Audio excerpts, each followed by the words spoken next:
Hello everybody, and welcome finally to the last part of Fire Emblem Fates Revelation Lunatic Iron Man. Hello Anita, Dark Griffin 97, and Dijon Mustard, Chris Nazar, Starry's Light. I'm very excited that everyone's here and everyone made it just in time for nothing but the best time of our lives. We're gonna immediately leave that level, by the way. So first of all, sorry about late. The computer was chugging a bit, so instead of like trying to grind through it, I decided I'll just reset the computer. Everything's running a little smoother now, so doing well there. That things are running normal.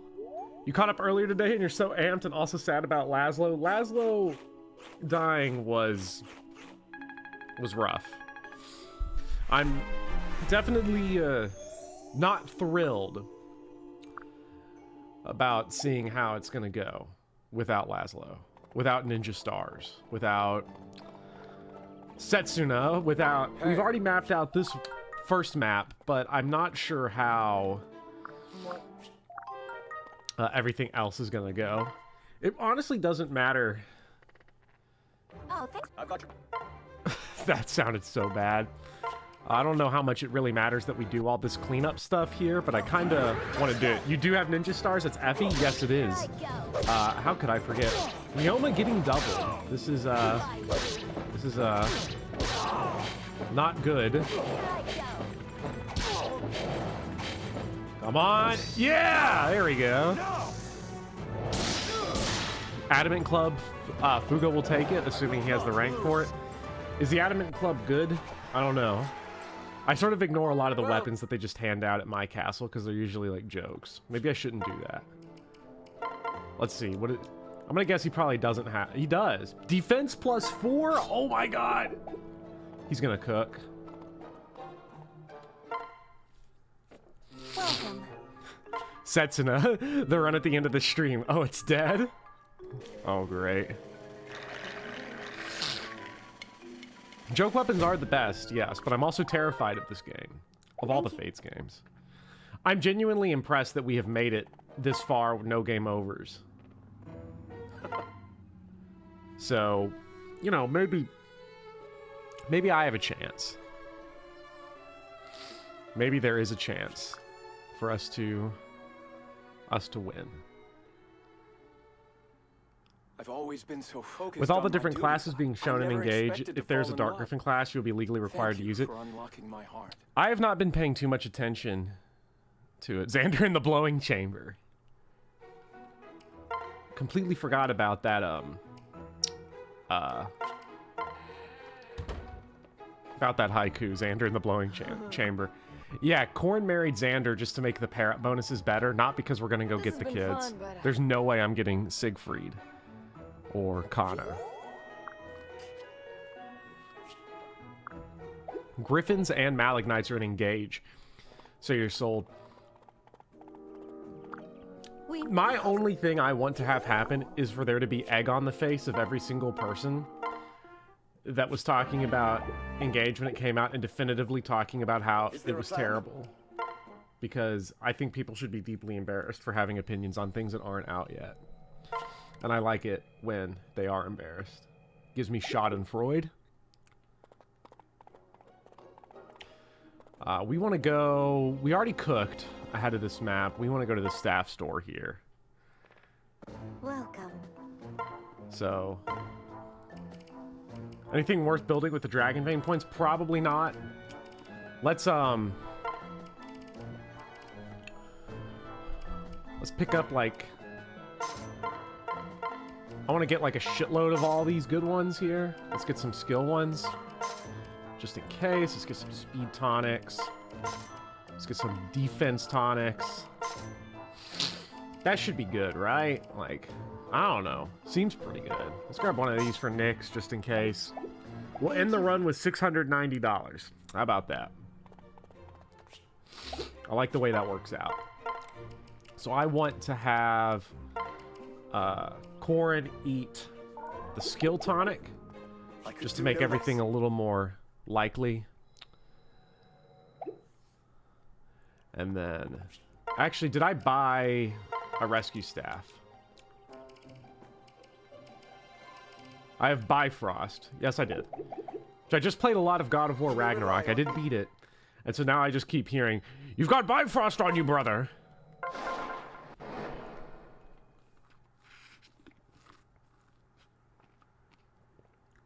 Build the lottery and gamble. You can sell unused equipment for more GPs. I don't really need money at this point. We've got this locked down. So this is our army. Azama, Tsubaki, Baruka. They get their time to shine. Finally. Maybe I should give them something so that they can, you know, have a thing. Give you a hand axe and a frying pan. Hineka can have silver lance and a jab and a killer lance. Sure, why not? And a hexlock spear for mage killing. Maybe. Yeah, sure. I shall take that from Azura. Tsubaki will take Iron Lance because that's all he can use. Parry's Lance, Iron Naginata, sure. These don't matter. Azama have Men's Staff, have a Physics Staff, have Enfeeble. That'd probably be kind of nice on the next map. And then, who is going to rescue? Hineka isn't even deployed. Oh shit. Yeah, put that stuff up. I saw the green check mark next to her and I was just like, oh, but turns out I didn't actually see the check mark. I was overly excited there. I ruined your life. I'm ruining everybody's life. I ruined Willow's life. I ruined Velka's life.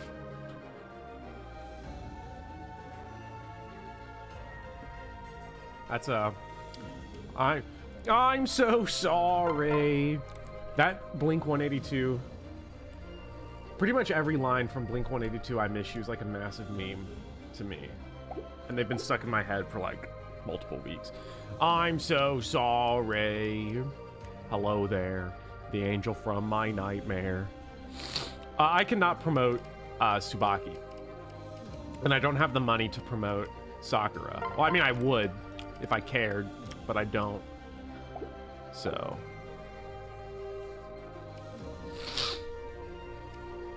Gonna just kind of, maybe we'll have Azama do a rescue so he can do something in this run. I think that'd be fun. I think that'd be fun to do. So we want to pair up Xander and Bopper. Hello, Iron Sea Otter. Just watched all of your content on Fire Emblem. Loved your video essays. Wanted your thoughts on ROM hacks such as Vision Quest and the like. I enjoy Vision Quest for what I played of it. I did not get past that desert map. For some reason, it just cooked me. And I never went back to it. Maybe I'll go back to it on stream at some point. I'm a big fan of Justice and Pride. It feels like a very solid, like if there were a 4th GBA game, that would be what I'd want it to be. Super solid. Some of the, like Sun God's Wrath, I get why people like it. It's not for me. I think it has major issues, mostly on how it's just got too, it needs to be on the 3DS. It needs the 3DS UI so bad. It's not a fun game to play on DSU or on GBA UI. But there are a lot of good ROM hacks out there. So, let's see. The Vision Quest desert map is scorched sands put in the washing machine for too long and it shrank. That is a good way to put it. Okay. So we have to kill this dude. Right off the bat. So what I think we need to do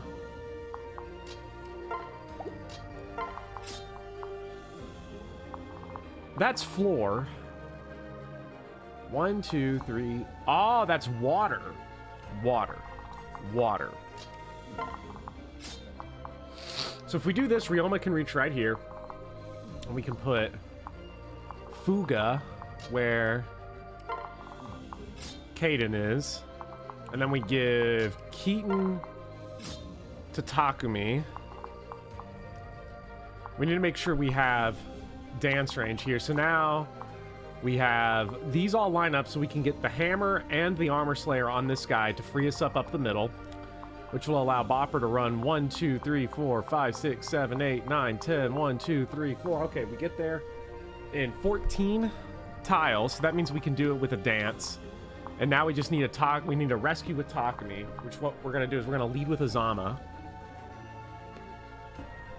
So I need to make sure he has his rescue staff.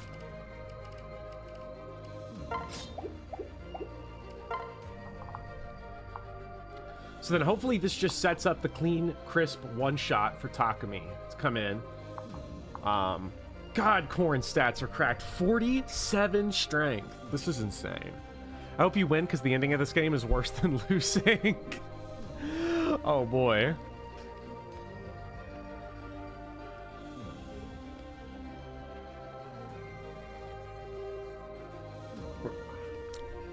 Oh boy.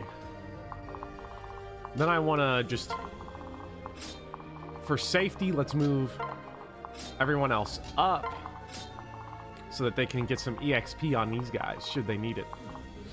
This is all floor, so even though it looks different, I don't think it's going to affect our movement. Only rubble does. We did all the math for this last time. So I think we have eaten the tonics. Tonic. I don't want to zoom in there. Wait, can we see? That's how much our stats are augmented by? Good lord. Look at this. This is psychotic. Pair up is broken. The floor is indeed made of floor. Ooh.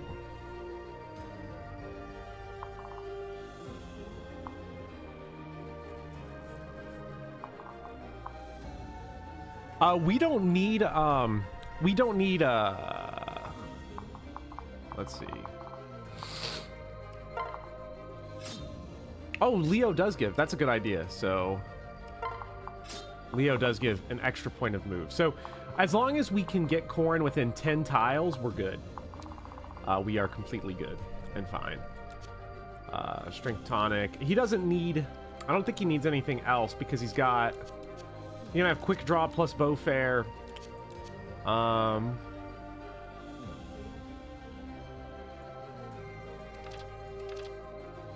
Damn, it's a shame we don't have somebody even higher level to give him competitive. I don't think we do. I think the only person that might would be...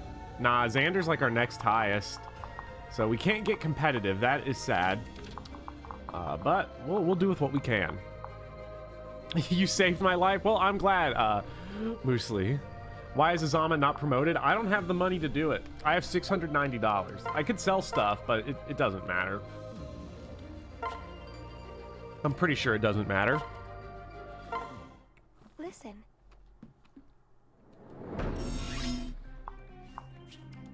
Let's turn on combat animations here.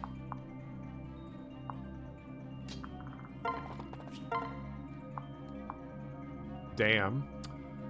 Okay, so we do 22 there. The Foogster drops a fat 46. What a Chad. Let's actually put that pair up going there.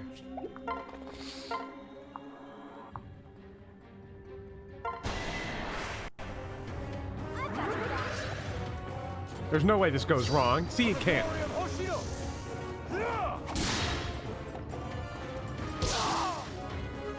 I love his scream. Ah!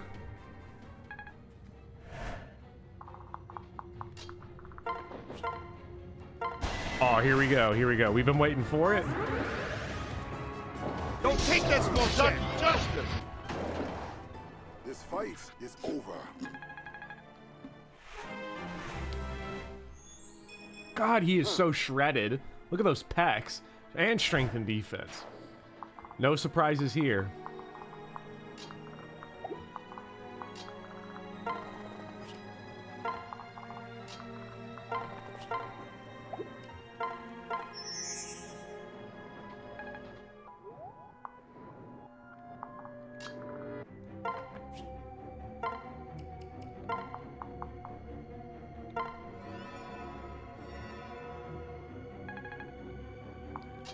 Okay, so we got everybody in range. I do want to first check. So, Takumi does not get one shot with the Pursuer. Would it be safe? So it would be entirely safe to lead with the Pursuer, right? He could just one shot right here. Because then Korin just kind of runs in. That's 100. And Omega Yato, oh, it's got 98 hit. Are you kidding me? What's up, Blue Oku, Grexter, Katie, and I think I actually said everybody. There we go. Sorry if I've missed you. Hey, what's up, Curry Bro? So you've never played Rev. What is the biggest problem in this final map? Nothing, actually. We're just about to whoop the shit out of it.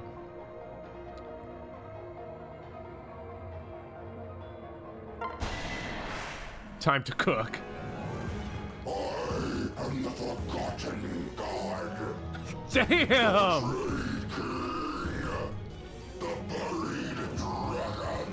Holy shit!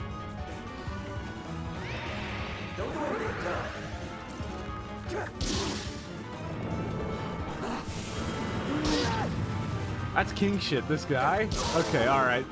This dude's cooked. Let's see. Let's see if we can rally some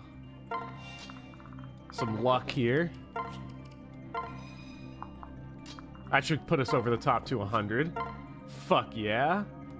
It's a shame we can't kill with anything else.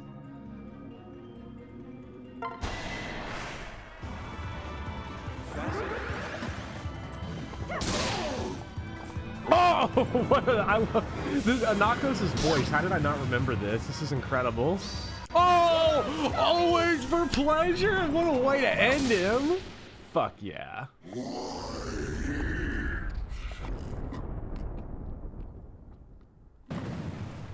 Guy's a maniac.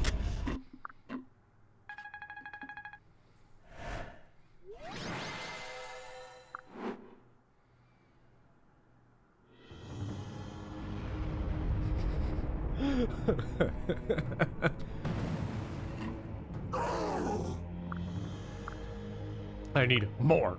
More! Still isn't complete to you without Whitey Bite Me! That guy's a maniac.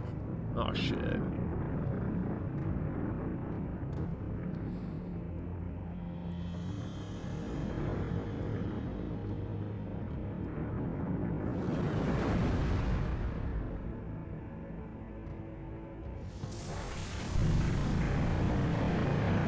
We haven't even like looked at the story, but I'm still watching this because I feel like I have to. I haven't seen this in so long. Damn! I honestly don't know if we can do this. Now, actually bad at jokes. It's running at 18 frames per second, so it is 3 times more advanced.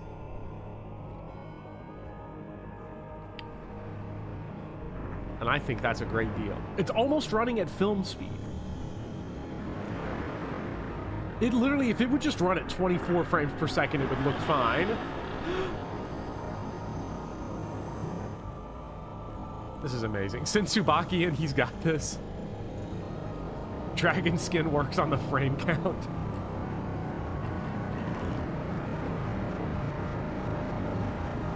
Rev doesn't need 24 frames to be cinema. Hey, look. Revelations is it's trying hard to beat Echoes. Oh god, Echoes cutscenes is such a letdown. I haven't looked too much at Engage. It looks like Engage's cutscene quality is going to be better, but I haven't seen what's actually a cutscene. To be fair, the 3DS probably benefited from the fact that it was like this 4-inch display. So is it even that big? I can't imagine how big 4 inches is in my head.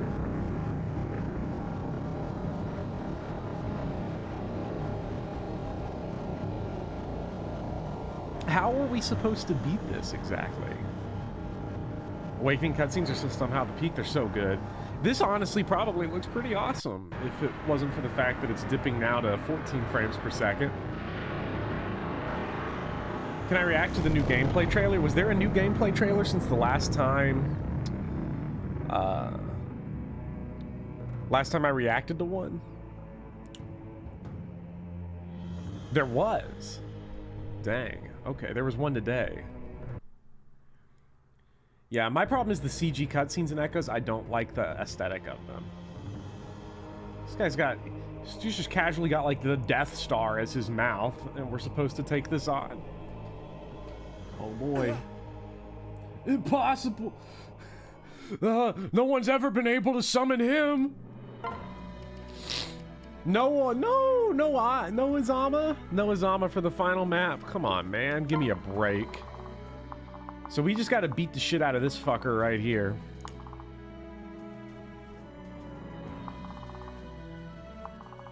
Luckily, he is a boss with hands in a Nintendo game. So we just have to... So really... do regular enemies spawn in, or do we just have to kick the shit out of this guy? Like, do we just get to destroy his hands? I don't remember. They spawn in every turn.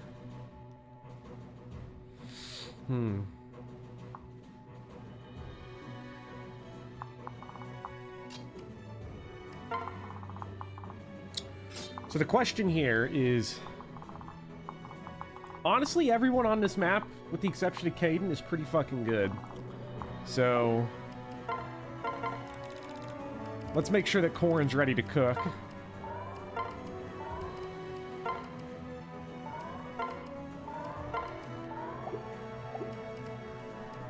I feel like Xander probably... I don't know. Xander probably needs to not be paired up with anyone. Like... or I feel like he needs a pair up. I think I'm gonna need his offense and his bulk out there. So yeah, Sakura is unpromoted. Sakura is still unpromoted. Let's grab. Let's grab Enfeeble.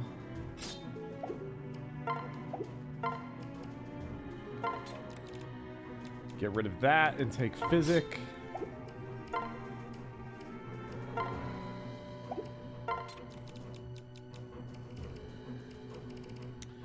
And I'll take the Rescue Staff. Give Xander Caden. That's probably a good idea. Okay, there we go.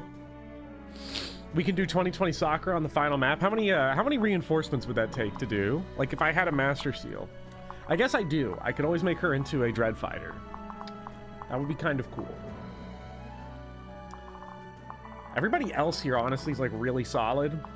With the exception of Effie, who's, like... she's just in a weird spot.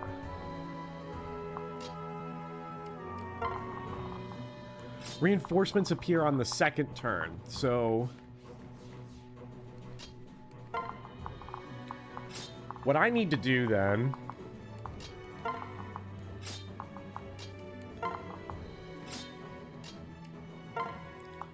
is...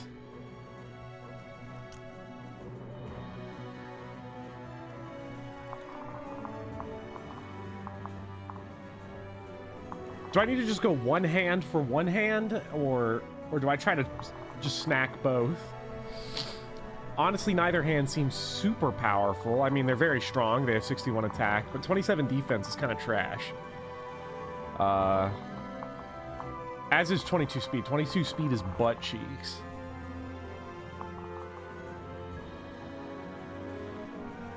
Reinforcements don't stop coming, and they don't stop coming, and they don't stop coming. Perfect.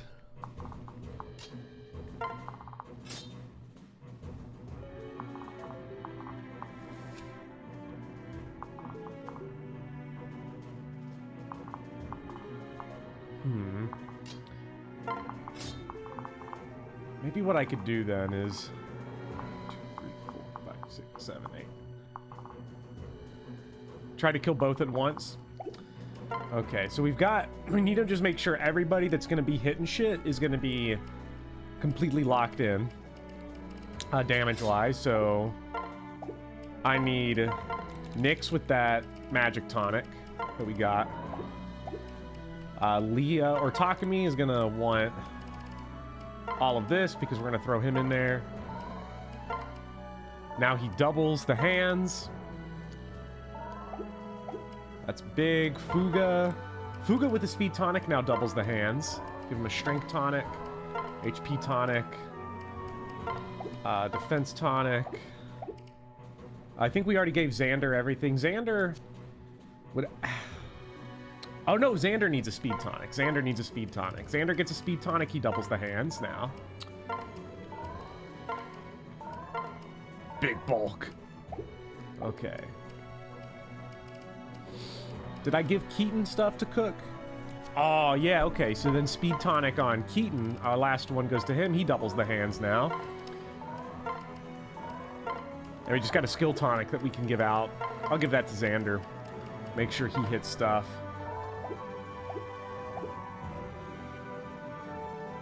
You can't believe Setsuna died for our sins like this. The first few turns are the hardest.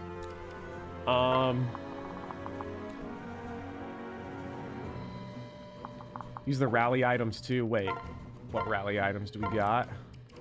Like these ones? I could use those. Oh, the Allegro Harp. You get surrounded by 6 reinforcements on turn 1. So, let's make a safe state here. Just in case we get a crash. That would be the worst thing in the world to have to roll back 2 chapters. So, what's the game? So I guess the game plan is try to deal with the reinforcements turn 1, and then hit the shit. Then hit the gas. Okay, they just come in. Jesus.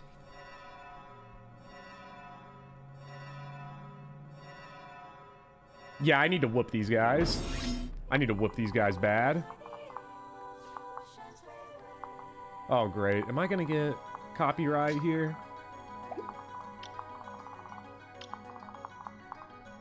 What do you got? Silver Axe? That sucks. Silver Axe is a shit weapon.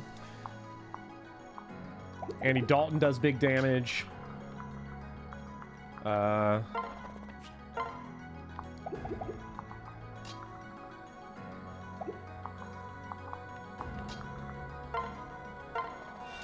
Honestly, this way I don't even have to use, Damn, this sucks. I can't get a, 35 off. What gives me the best chance to dodge? Be the Brass Naginata? That's pretty good.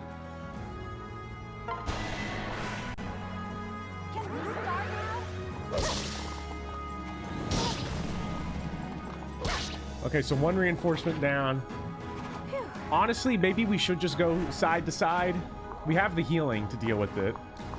What do you give? You give speed, and then you double. I think you would need 32 to double. Which actually, Ryoma gives.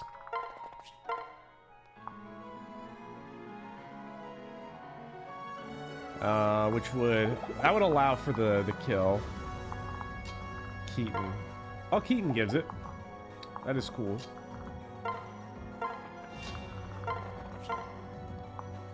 Alright, Andy Dalton.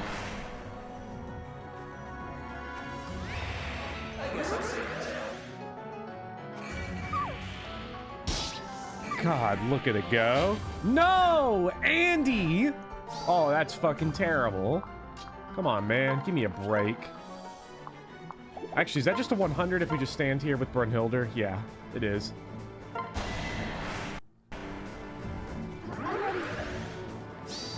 Oh, Leo, you need something done right? You do it yourself. Hey, what's up, Zoran? Leo picks up the scraps from everyone else. Just out here, just brooming shit. Okay. Nyx would have liked that skill tonic. I should have thought to give it to her, but...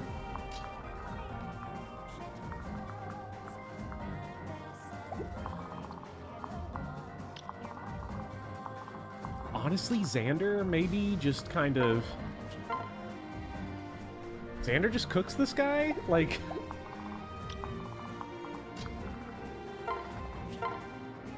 Does not cook that guy. Cook the Dark Knight? Nah. Not even Zach Taylor kills. When Zach Taylor doesn't kill you, you know you've got problems.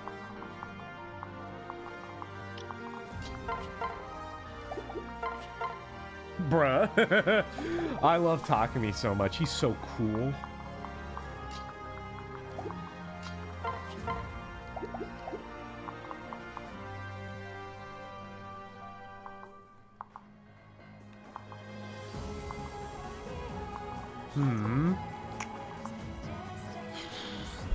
I gotta be careful about Azura here because how does Effie fare against the Dark Knight?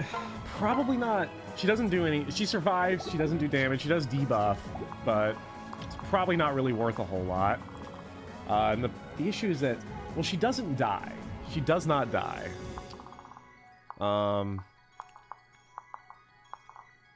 And she has less bulk than Effie when dealing with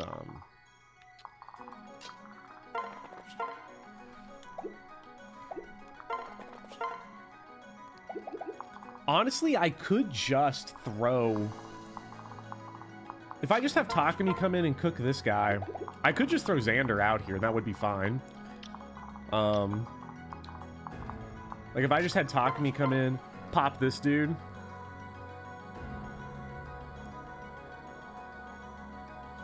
Why did we do Maid Effie, and how are you this good at video games? Well, the thing about Maid Effie is that she's very powerful. Very good unit.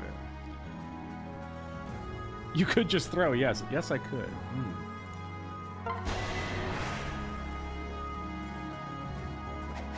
Yeah, we had no healers when we... We had no healers when we went into this. But Maid Effie has honestly been super clutch during this run. God, if only Fuga were closer.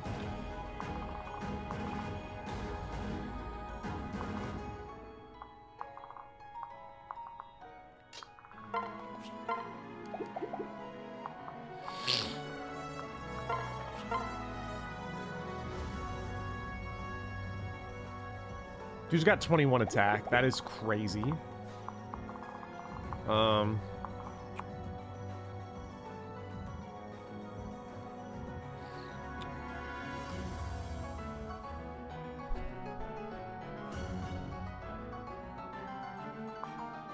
He does have the Adamant Club.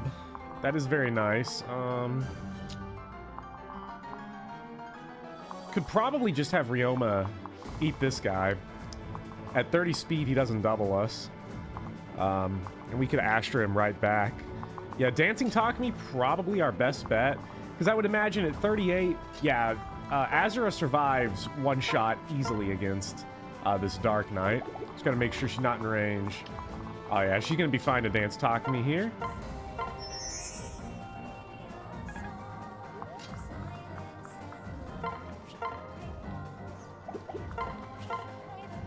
Oof. Man.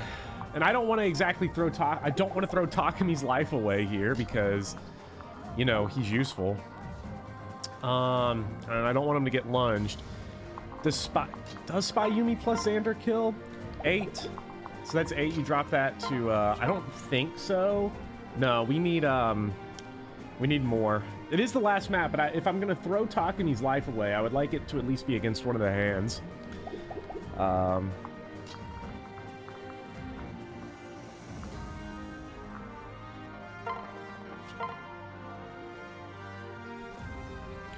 This is true. Spyumi would get dual strike. And then that's 21. And I think then he only takes 8 from this guy. So then it would be 8 plus like 10.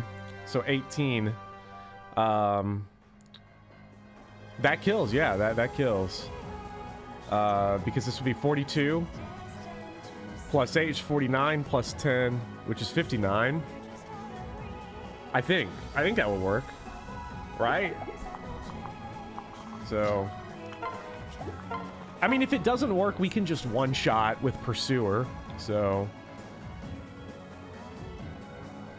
Xander loses Chivalry after? Wait. That is true. The thing is, though, is that if Xander attacks first, we just pop him with Pursuer and he's dead. So, like, it'll be fine. So. And we might crit anyways. Because Takumi survives a hit anyway from the Wyvern. They put a fat dodge on. Let's go, Xander. Okay. This is easy. Let me just do this. If that... Yeah, no, he's dead. He's donezo's. Because Takumi... Oh yeah, Takumi picks up competitive by being supported, so that makes up the damage. Right there. Let's just make sure that,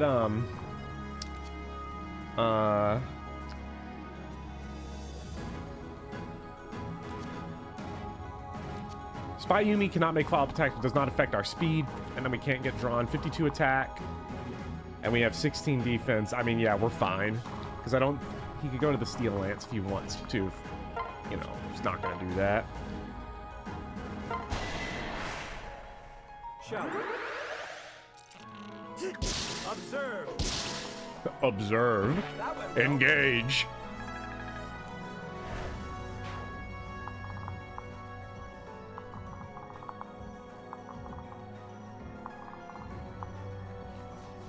Man, I would love for Fuga to get in here and, like, clock this guy. Maybe we let... I need Ryoma probably up here because I'd like Ryoma to deal with the bro here. So maybe we'll drop Ryoma here, and then... You can't get dual stricken. And then that allows Fuga to come in here with, put the Killer Axe there. And then, I don't know, we'll keep Maid Effie on this side as our healing. Uh-oh. Oh shit, that kills. Oh, he hit us! No! I put him in the... I'm so sorry. Could have put... If I put him down and one to the right. Nice. Let us begin.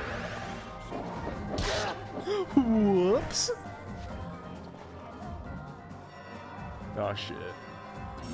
I would have liked Xander here.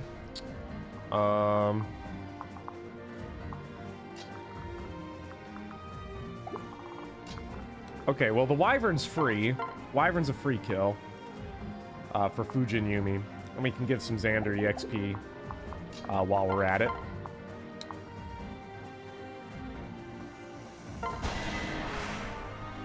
No quarter. Don't move. Thanks. That's rough, buddy. That is horrible, what happened to Ryoma there. Because we probably would have cooked this guy. I cannot believe he hit us with that. Cannot believe that 38 hit.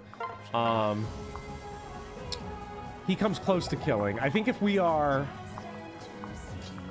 Honestly, Nyx might do it with Calamity Gate comes very close. Maximizing dual strike EXP in in-game. Fate's Brain, yes. Yeah, Ryoma died. He got dual strike because I was being a dum-dum. If I had just put him right here, we would have been fine. Damn it. It is what it is.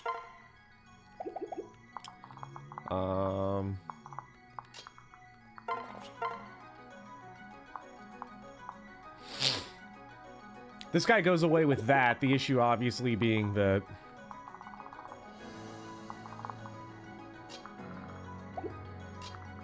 See, if we get Xander right here, he can start attacking the turn, the thing next turn.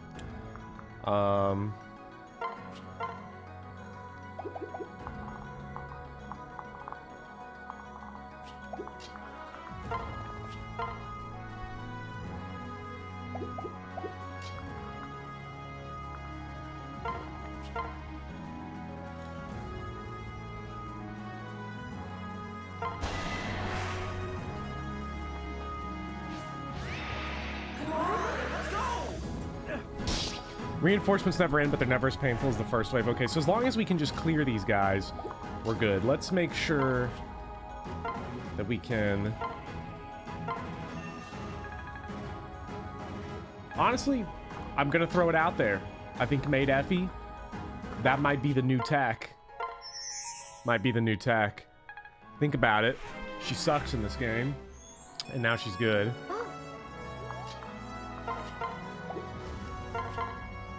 The mad disrespect that would be getting that kill, but I don't think we can do it. We can just throw Sig Field at him. I should add Ryoma to the death chart. Would probably be a good idea. While Xander finishes that guy off.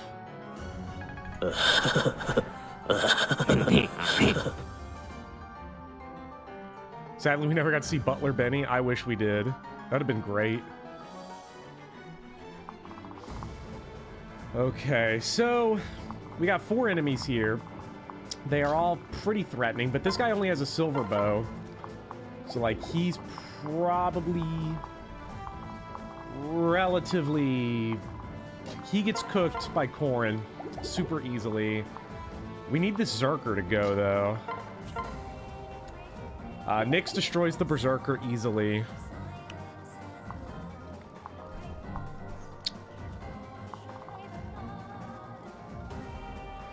We do have 4 units against 4 foes. What?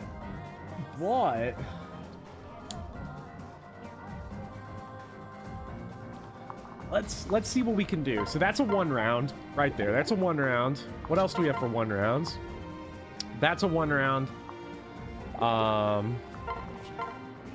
This is all 1 rounds. The issue obviously here is, well, okay, Corrin will have guard gauge. If we attack with Fuga from... Damn. If we attack with Nyx right here... Oh, god damn it.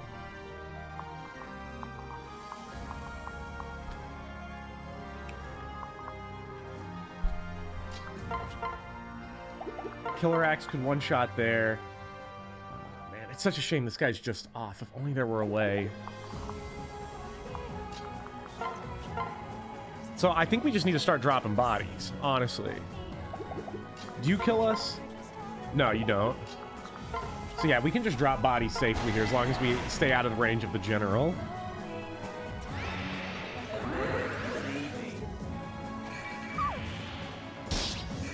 Dalton's at it again! Fate is cruel. I agree, Fates is cruel. Leo might even survive getting doubled. He does not. He comes close, but he does not survive. Which is unfortunate.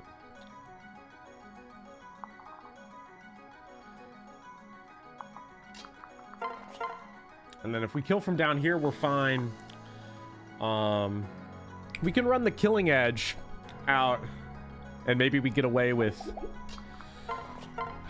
not... This guy just straight does 0 to Corrin.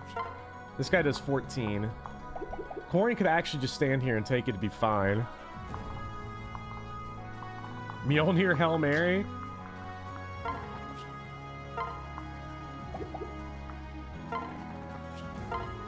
Yeah, Sorcerer, I don't know. Mjolnir only does 4. The issue is this guy, dude does 20, and that's like our tank, our res tank. But he's also only got 21 speed, so he does not put the double on anyone. Maybe these 2 guys gotta go. Is there any way for us to kill these 2? Corrin, 1 rounds there. Oh, what's up? Corrin 1 rounds, and then Fuga will get the... Fuga will get the pair-up shot, and then we can probably block off Fuga somehow.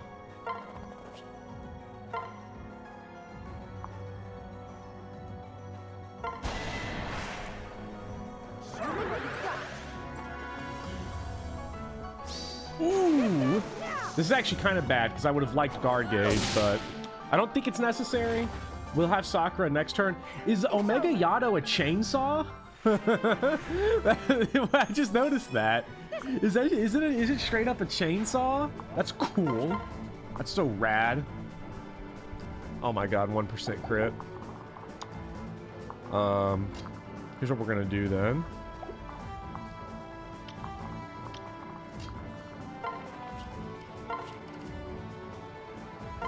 There we go. Rally some luck for us. The boy needs some luck. Let's throw him out there and we'll see what happens. Ready for this? Don't take that small check! Okay. Oh! That doesn't finish us off. That's just for style. So close. Come on, dodge, dodge, dodge, dodge, dodge. Yeah! Weapon triangle. Don't take that small check. Justice. Fuka's been so good. Axes are pretty good in Fates. I wish we could have used them throughout most of the run. Oh no!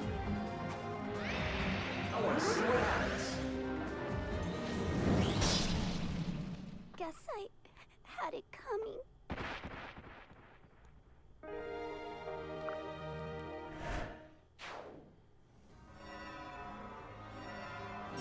This is so bad.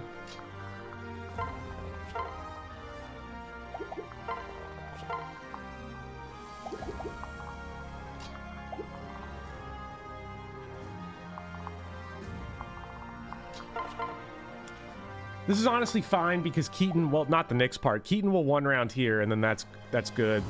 And Corrin has a chance to just obliterate the hand,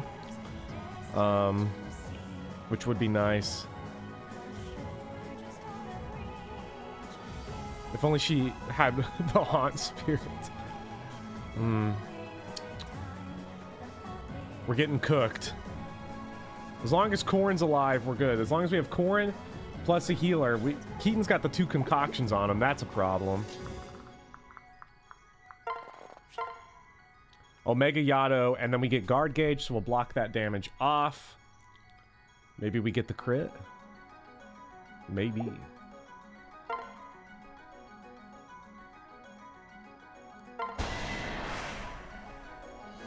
Don't you dare. We only have to destroy the hands, right? Do we have to destroy the face? Just get trees on his ass. Let Corncob cook. Oh, Dragon Fang! Does that do it? Does that do it? Oh, yeah, we do. Just overkill him. Yeah, okay, there we go. There we go.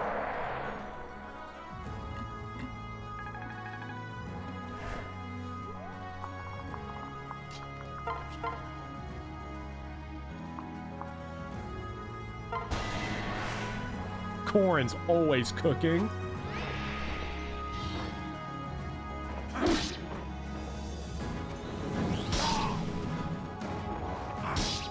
Man, if she only had 1 extra point of defense, if I gave Nyx a defense tonic, she would have, or a res tonic. Loser!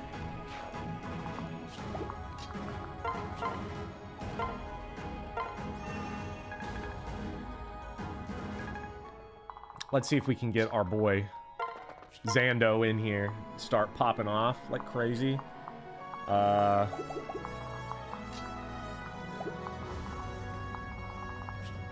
Because Xander can go in here and just kind of work over, give the work over on this one. And then... yeah, he'll get guard gauge. I think... yeah, Pursuer... we can just keep knocking out guys one by one with,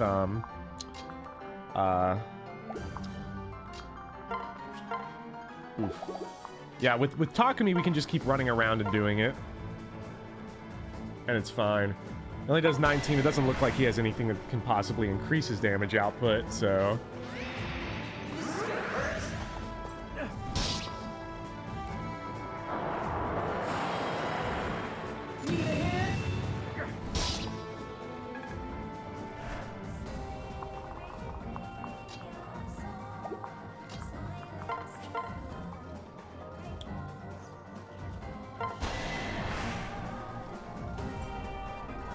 yeah, the Pursuer, when you combine it with Bowfair and Quick Draw, is absurd. Because Bowfair and Quick Draw is just a passive +9 on each hit.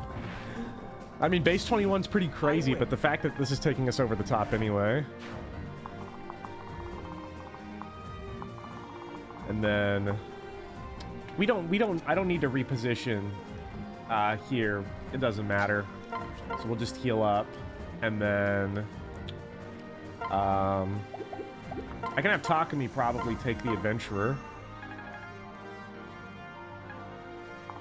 Because this guy's 42 attack on 30 speed. I don't want the Pursuer out, though, I don't think. because he'll get whooped. Actually, no, he won't get doubled now because he got the dance. So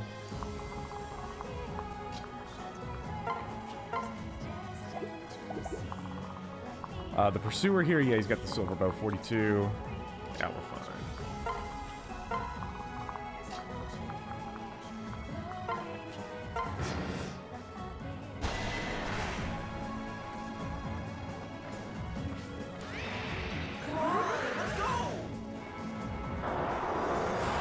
Oh, we lost chivalry. That's why we're taking more damage, but we got ages. I can shoot 2. Okay. All right, hand is down now on this turn. Oh my god. The pursuer's so dumb. Allow me.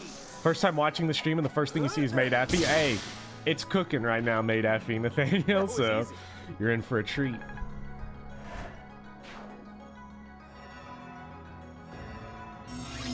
Oh my god, these guys will just get roasted by Takumi. Well, I can probably wait on the... Should I wait on finishing off the hand?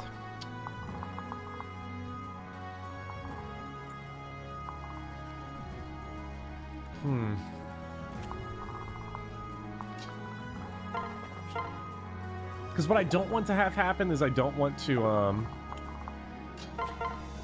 just finish it. Yeah, we get guard gauge anyway, so we should do it.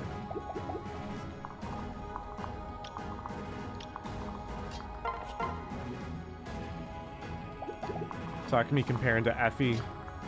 Oh, that's a good point.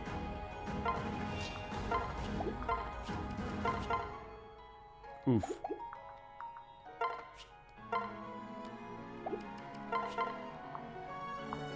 Yeah, it's not quite working out for us. We might have to run away.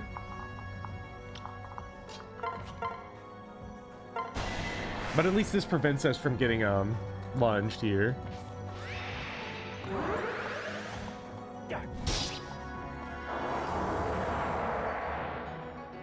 Okay, Ananko's hands are down.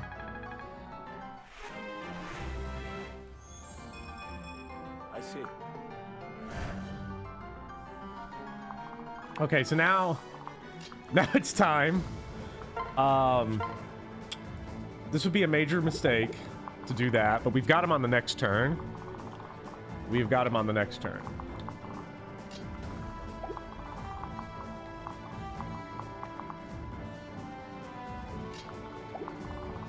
I think Takumi... no, there's no healing available here.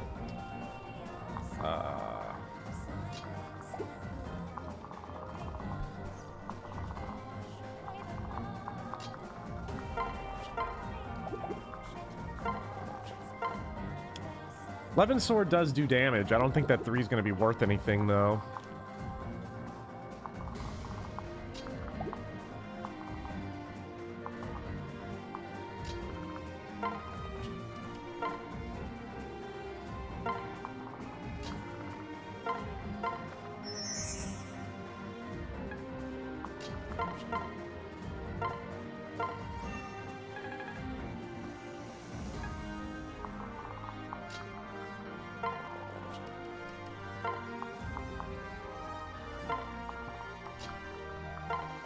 Let's just set this up so we can just bring everyone in on the next turn.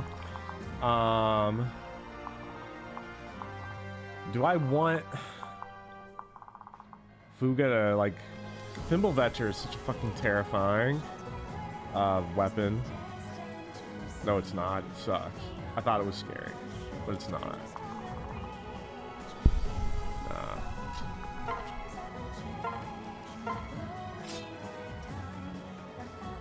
Weak to follow-ups, so drops his effective speed to 22. This guy's got 16 speed. What the fuck? He's so bad.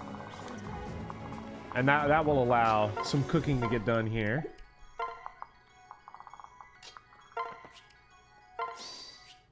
Nice. Peaches, just when we needed them. We needed them most, they were here. Hell yeah, he's doing it with Azura? Why? Whatever. Look me in the eyes.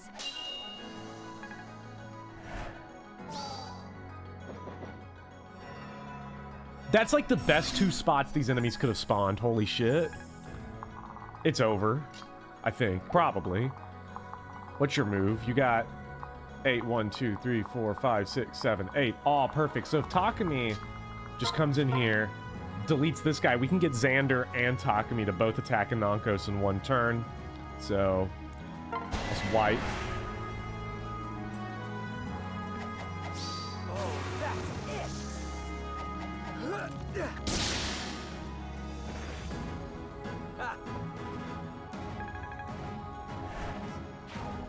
Okay. This is the orb phase. Look, as long as we can, if we can clear out these 2 enemies and then deal the 80 damage, we're good.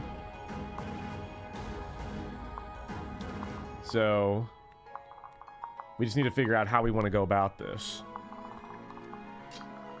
This is a free attack because we have guard gauge.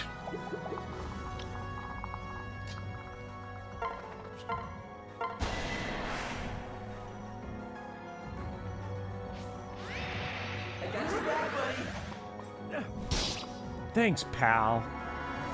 Okay, so we've got big damage there.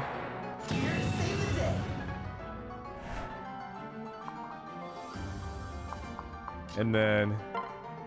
Damn. That's so much damage. Jesus. So the question here is, okay, Omega Yato does not kill. Would Killing Edge with a critical kill if it goes off? Because Omega Yato and a dance kills. Killing Edge and Omega Yato with a dance kills. You'd have to double crit. We'd have to double crit. Oh, crit is just double damage against this guy? What the fuck? Damn. Okay, that sucks.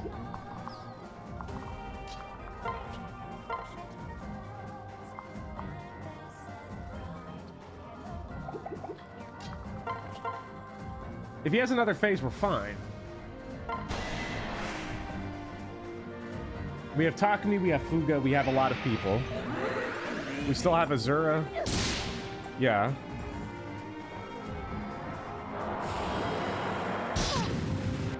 It's fucking nuked our ass.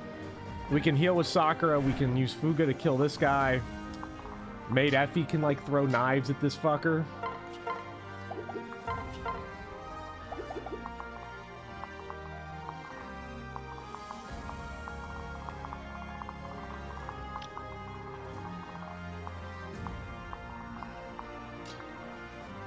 Who's got no res?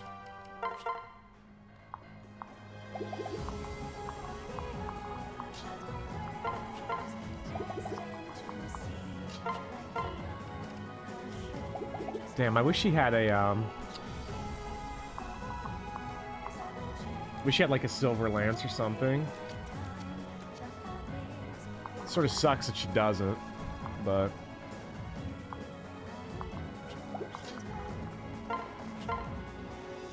Not even...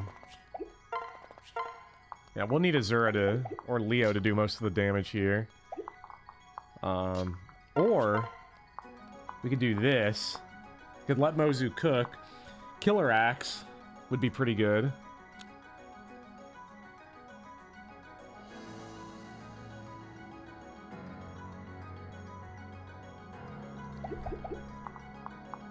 Leo first, maybe? Let's... do you kill? She does. She does kill. She actually kills the head. 74 attack is so bad. Or 74 hit.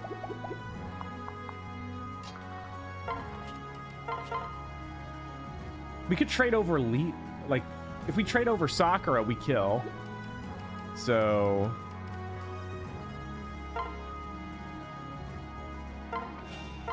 yeah. There we go, 1938. Yeah, that works. It just works.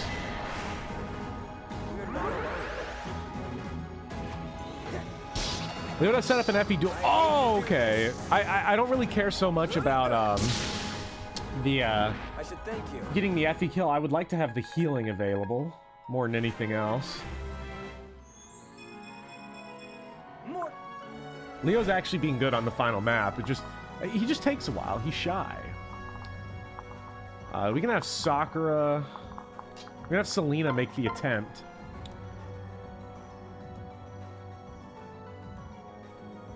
That'd be pretty funny if it works. Then that frees up our dance a whole lot. Now, luck is a problem. More accurate bow in the convoy. Much more accurate than the Iron Yumi. This is a 70 hit. 90. We need something that has at least 9 might. More than 70 hit. Like the steel bow. Or the cooked Mozu. Cooked Mozu would be pretty good. Iron bow is enough. Ooh, and that is 70 more, so... Let's go. Come on. Come on. Come on. It's gotta work. Yes. Hmm.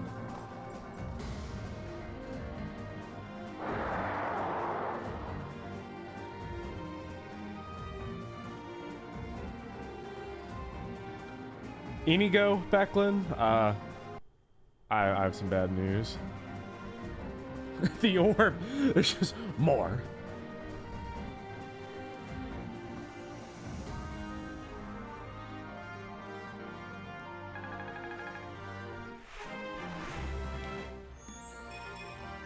Huh? My hardcore focus on,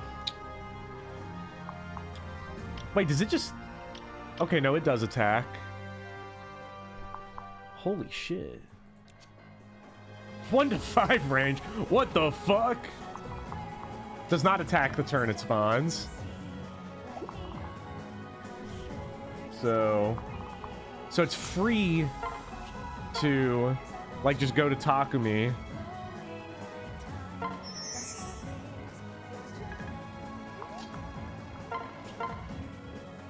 Oh, but it will retaliate. It will retaliate.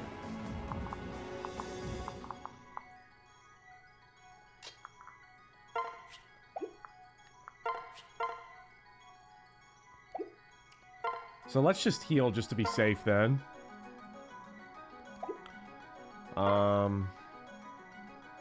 Yeah.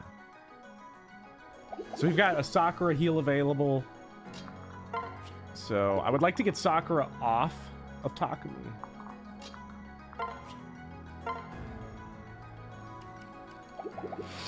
What rank is Physic? 1 to 7 C rank. So we can just kind of leave. What we can do here is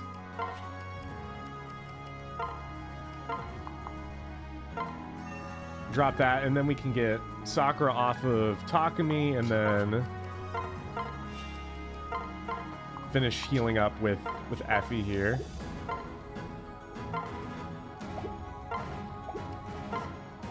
Yeah, let's just break them in. Don't need it. You'd like to get Sakura off?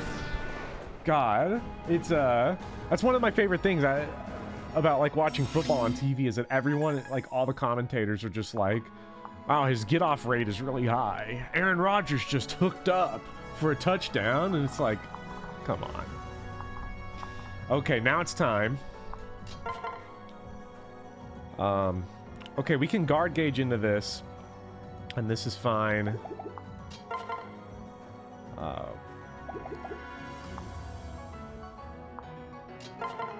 I don't know, does Maid Effie debuff? I know we can dance corn and it's free, but there's more important matters to attend to here. Let's just hope against hope that we don't get the crit here. I do not want the crit.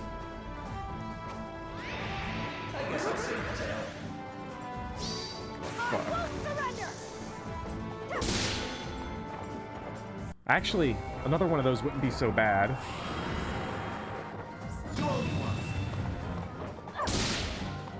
Okay.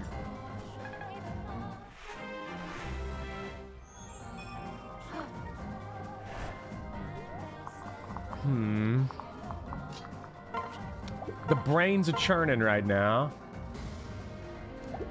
The brains are churning. So, if we heal up Takumi, that becomes 11. Here's the plan. Here's the plan.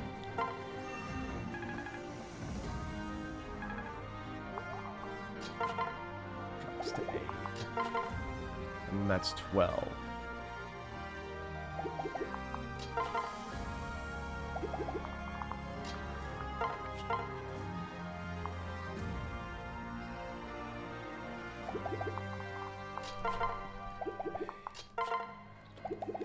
Come on, Xander. You've got to nail this. You've got to nail this.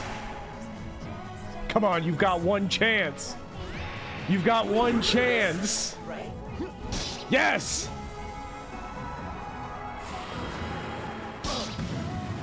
Nice, Aegis. Oh, man. Come on, Corrin. We have options here.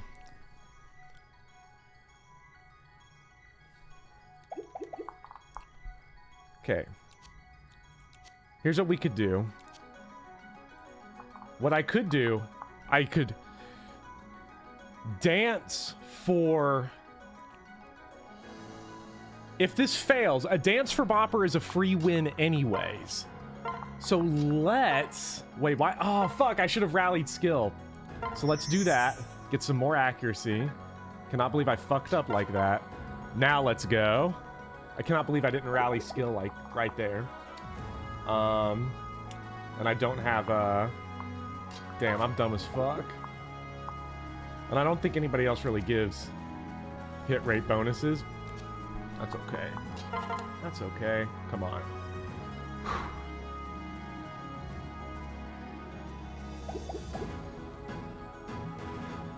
I mean, everyone's saying that Heartseeker doesn't work anyway. That they're immune to Heartseeker.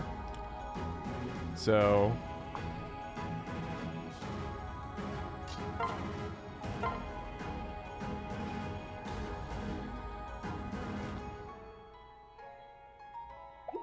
Wait, he isn't? Does Heartseeker work? Yay or nay? Dual strikes don't get Heartseeker. Oh. Okay. Forgive me, Lord, for what I'm about to attempt. Wait a minute.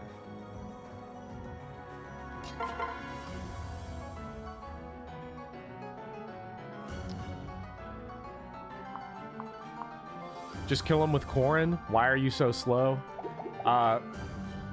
Joseph, if you don't understand what's going on here, it's not me that's the slow one here.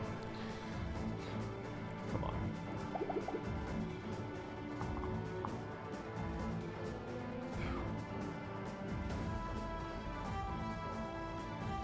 How much does Takumi do?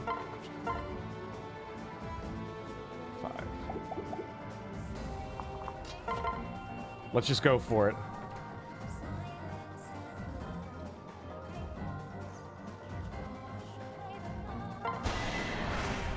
Come on.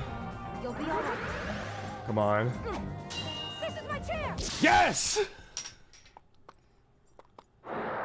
We did it! Made Effie! Made Effie, everybody doubted. Everybody doubted. And we get the level up.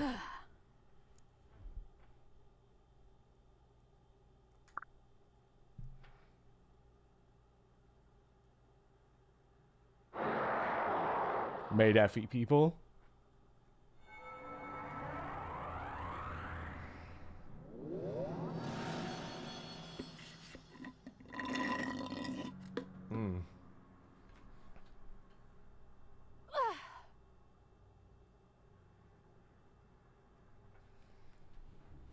Victory. Woo! You're amazed that Sakura, as she easily was the weakest unit on the final team, survived the run. And also Effie and Corey finishing their first dragons. Made Effie survive. Speaking for the kingdom of Nor. And I, Ryoma, Speaking for Hoshido.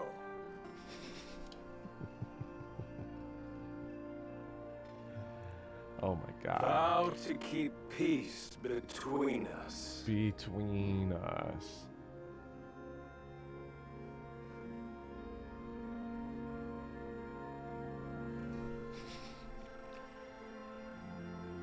We shall all be bound by this vow. It'd be funny if I had texture dumping on or something. I have no idea how like the HD texture pack works. I took the advice that you had written, Zoran, in your write-up on the texture pack. I turned off the ones that cause common problems. The 3DS cutscenes just always run so slow, but this is incredible. Friends.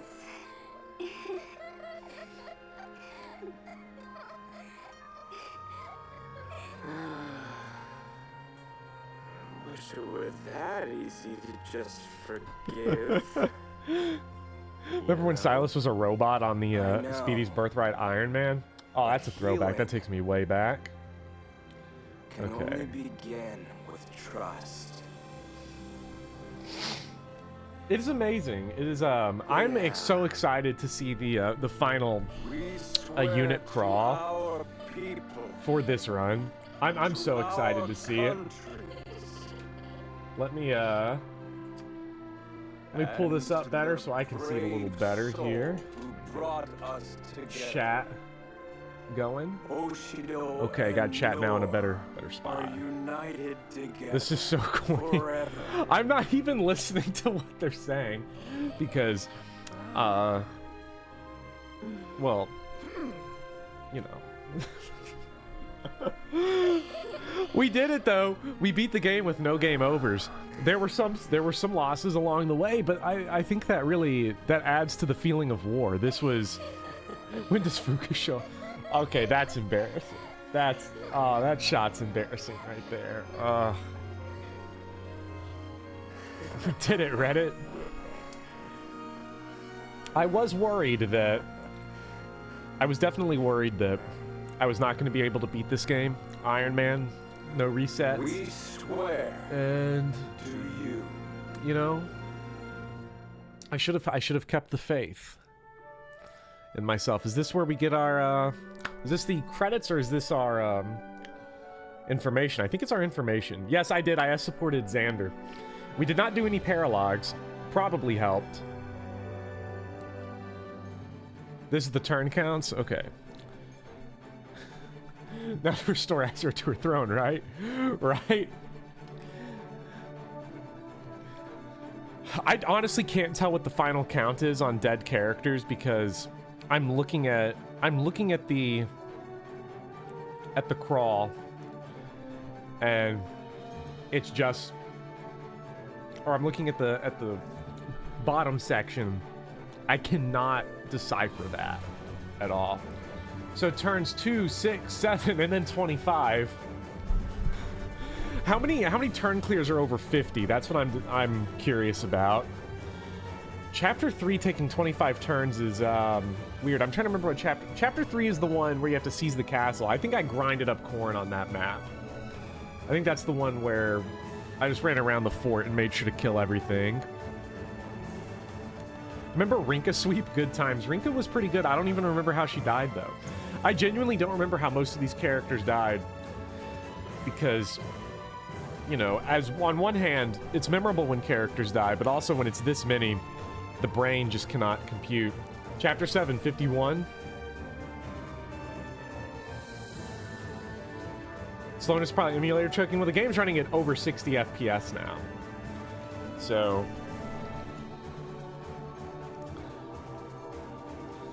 as we look at the embarrassing turn counts on here, I do have 2 LTC paces though, as Zoran pointed out. We got prologue and we have the next to final chapter with that 1-turn boss kill that was pretty nice. Most of them died because another unit died, and that usually causes 2 to 3 deaths. It is usually a complete disaster. in that regard. It's usually like it snowballs. 89 turns, Voice of God. What chapter? What is chapter 10? Is that Fuga's Wild Ride?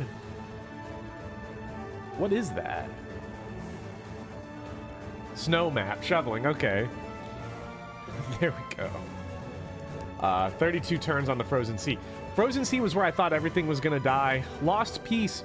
Damn, that's the map where Saizo Sweep began before he passed away tragically. That was the map where he dodged that life-saving throw and then he killed both Xander and Ryoma. It's hard to believe that used to be a time. Takumi gotta be the MVP of the run overall, right? Who is our, we gonna take bets for, I'm actually gonna make us a poll here, in the chat. Let's see, can I make one? I want to engage with my audience. I want to start a poll. Let's figure out, let's take some bets before it starts. Who's gonna have most kills? I'm gonna guess, I'm gonna put, the options on here are gonna be Korin, Takumi, Xander, Setsuna, who went fucking bananas. Actually, we can only do 4, so I'll just add someone else. I'm just quite curious to see here who we think it's gonna be.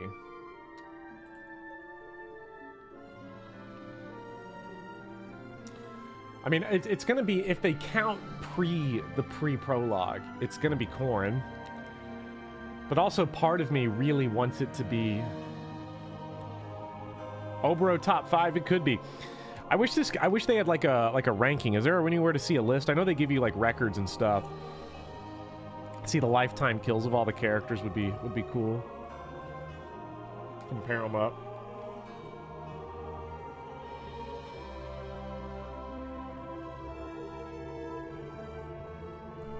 I have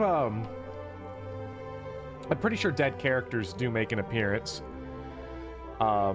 We still get to see their stats. So, thanks, Dijon Mustard. Dijon Mustard's always a champ because they always knock it out by keeping track of the kill counts. So, Fire Emblem Fates Revelation. Gameplay-wise,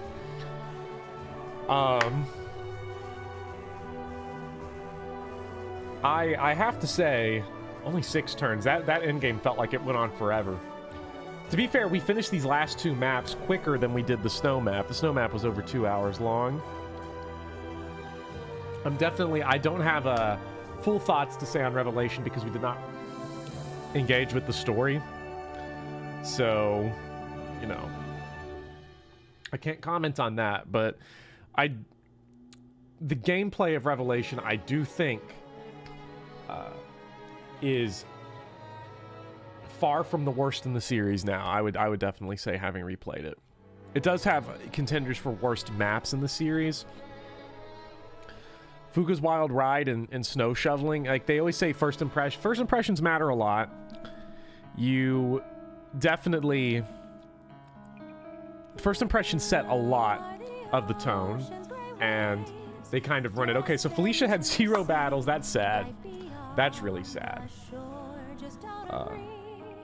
80 minutes for 7 turns. That was a lot of turns. So, am I gonna get copyright for this?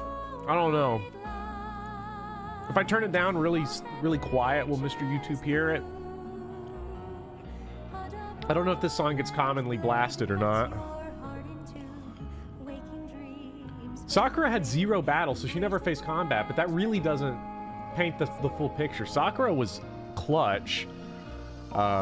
Super clutch. Like, you talk about one of the best characters in the game for this run.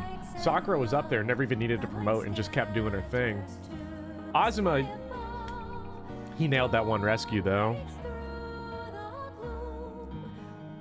Downright impressive. I think the fact that she was never promoted meant she would just die to everything. So successfully protected one healer. Hayato's a lunatic, I have to say. It's funny, he never faced any battles, but we definitely checked battle forecasts with him, and he was dealing massive damage.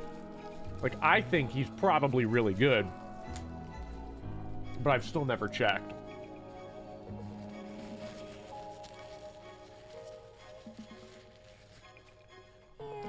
I feel bad for a lot of the Birthright characters because no one...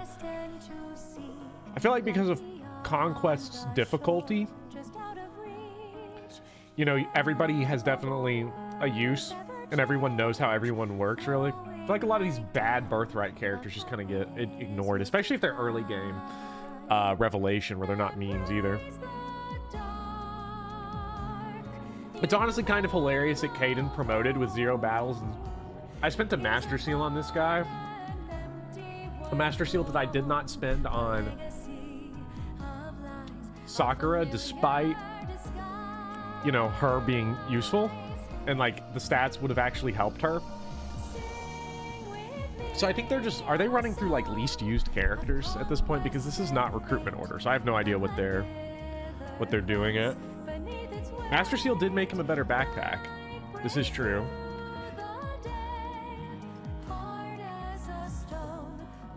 Hinata actually crazy? Maybe I'll try him at some point. As far as you know, it is least to most used, I guess. Yeah, Felicia was like the only character that never got fielded. Did Flora get fielded, actually? Maybe they're just listing these as ties. I don't know. Maybe if they're just doing it by battles, because that would explain why Sakura gets to appear so early.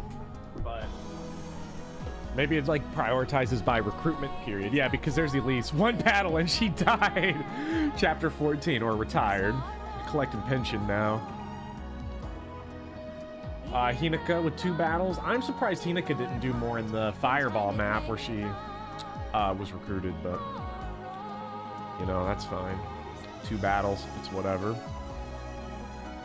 Died trying to recruit Benoit. Oh, that is right. That is what happened. She died on the recruits. If you ain't first, you're last.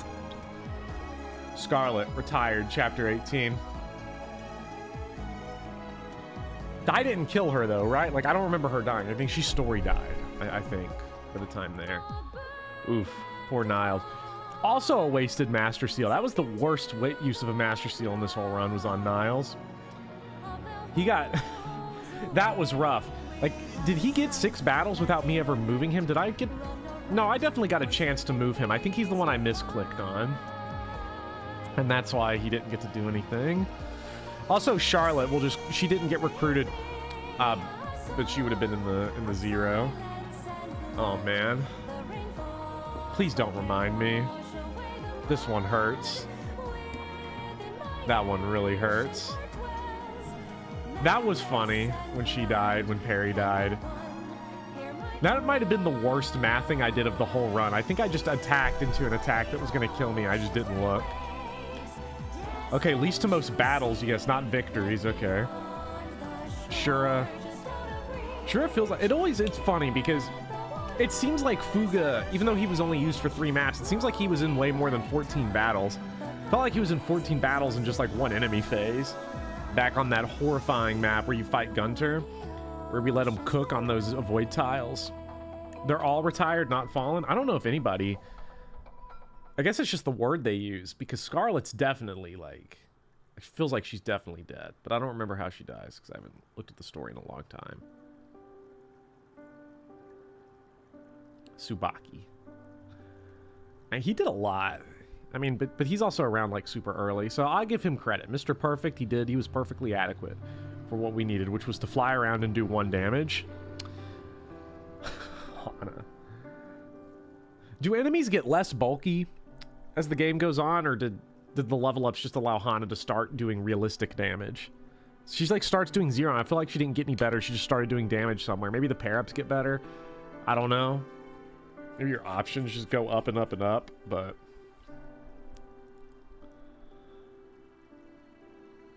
Did anyone die last map? Yes. Ryoma died, and Nyx died. Perry died because an enemy wasn't attacking on enemy phase until she was in kill range. Oh yeah. 31 battles for the big G. G Freezy. I'm a big Gunter fan. That one was painful. That was a painful death. Like, because it was one of those where it was like so obvious that it was gonna happen, but we got hit by a low chance. Poor Kagero. Poor Ninja Squad as a whole, honestly. Like, they got... Our entire Ninja Clan got wrecked. Okay. Silas was nice this run, honestly. I mean, he did everything. That one sucked. She got a lot of kills. I guess I was feeding her a lot of kills. That's a high kill ratio. Ninja Clan. Here we stand. Reyna. Man, chapter 14, that was the map I remember. That's the chapter 10 conquest map, and that was the one where we really thought we weren't gonna make it. There we go. Army of One. Effie. That is a true champion right there. A killer of gods. God Slayer Effie. Big G, you're dead. Well, Yakin Effie, you know, everyone calls Gunter the Big G. That's who he is. You gotta put respect on his name. Man. Odin. That was a sad one. We did not cap Azura's level, which was weird. It's actually kind of amazing that we didn't, and she got that many. She saw a lot of combat. I don't even know. She just must have picked up battles here and there over time. Like, she was in more combat than Ryoma, which is weird because I almost never actively sought out combat for Azura. Man.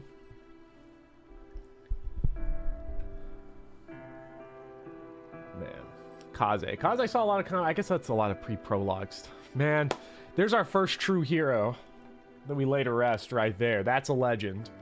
That's a legend. Angry Ninja Saizo. Man, that one's so sad.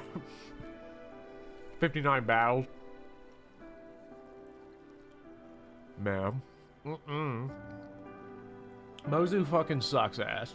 I'm just gonna say it. Jacob did a lot.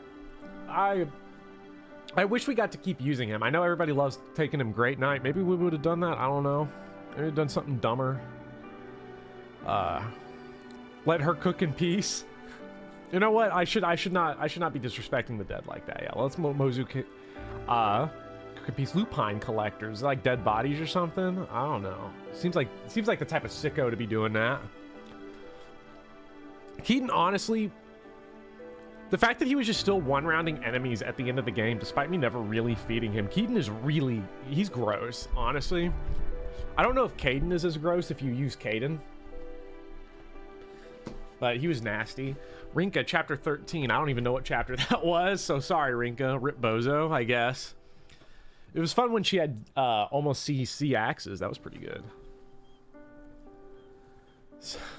89 battles, 64 kills. 64 kills. Man. Laszlo. Oh, man. Those two were rough. Those two were hard to get over. Takumi, 66 kills. Okay. God, he's so good. I guess we're getting really close now to the end. I feel like we've been through almost everyone now, right? Let's see. I'm sure the Corrin and Xander numbers are going to be ridiculously stupid. 60 kills for Selena. You know, Selena, it felt like Selena was always just a little bit better than I expected and a little bit worse than what I needed her to be. Which somehow it works out to be always useful to some degree. I don't know, that's a weird... She's in a weird spot, never killing things, but always like doing something, which is more than I can say for a lot of characters. Ooh, man, poor Nyx. I've had Selena perform much worse than here. Selena beat a Nakos. Yeah, she did. She beat a Nakos before Effie beat Orb. Man, that one was rough. Fuck Jobaro for that. Like, Xander over here for throwing our best character. God, oh my god. Jesus. Xander had fewer kills than Sakura. Or, not Sakura, Setsuna, which is cool. Which is actually really awesome. I guess he got screwed over by being a pair-up bot for a long time. Man, 147 kills. That's psychotic. The end. Wow. Okay. So, I am going to run downstairs real quick. I'm going to get some water. Come back. We're going to debrief on some of my gameplay thoughts of Revelation. And then we're going to watch the new Engage trailer. So, we'll... I'll come back to this screen. We'll do that selection. I'll be back in a minute.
Okay, all right.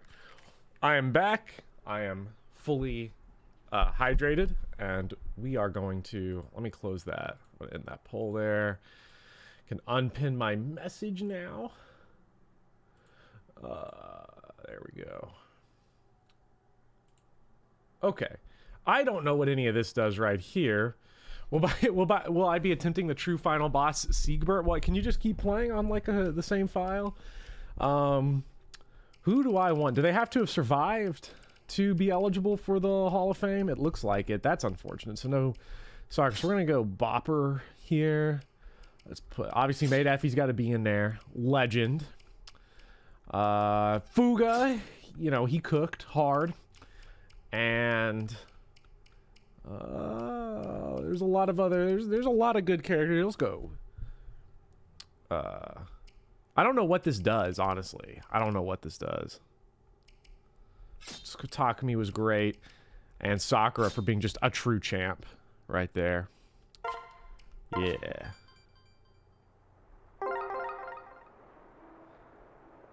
They show up in the Einhajar shops. Einhajar shops. Cool. Okay. So, that was Fire Emblem Fates Revelation. Often considered by many to be the worst game in the series. I think that I'm at the point where I didn't agree with that before, really. I think beyond those early game tedious maps, I actually think that Revelation... I think it's actually kind of good. Like, it's close. It's better than Birthright. I would definitely agree with that. I think this game is better than Birthright's gameplay. I had a lot of fun once we escaped early game hell. Once we escaped, like, chapter... Once you get to, like, once the gimmicks go away, it's not so bad. The elevator's honestly not bad either. It's just slow. I think tedium is, like, one of the bigger problems here. But honestly, tedium is hardly unique in Fire Emblem. There are a lot of maps in this game that I enjoy significantly more than you can just take your pick of any indoor map in the GBA games, for example. Like, Binding Blade, Blazing Sword, Sacred Stones, like, their indoor maps are super tedious as well. You know, I think I'd rather do most of the maps in this game than, like, Chapter 24, Binding Blade, for example. Like, I just would not want to do that map ever again. So, I think that there is a certain amount of exaggeration that happens with how bad this game is, and I don't really know where it came from originally. I don't know what set the zeitgeist on Revelation. As far as gameplay goes, as far as writing goes, it's a complete and total disaster. I think all the games are complete disasters in terms of writing. All the Fates games, I should say. Not all the Fire Emblem games. All the Fates games are disastrous.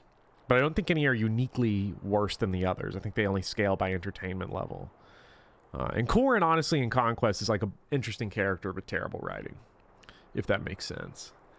So, Rev being a DLC campaign sort of set it up from failure from the beginning. I guess I can see that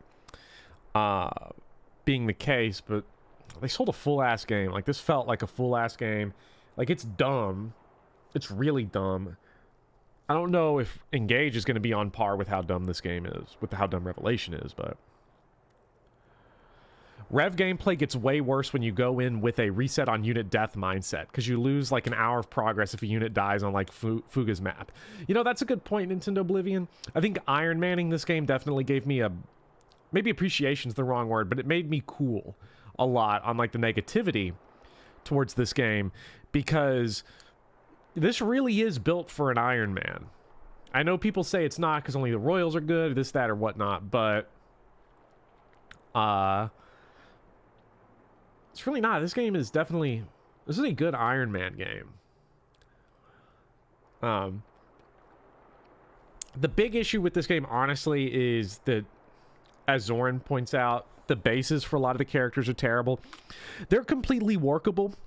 You know, obviously we made Odin promote. We got Nyx all the way to endgame, and she was one of the best units. And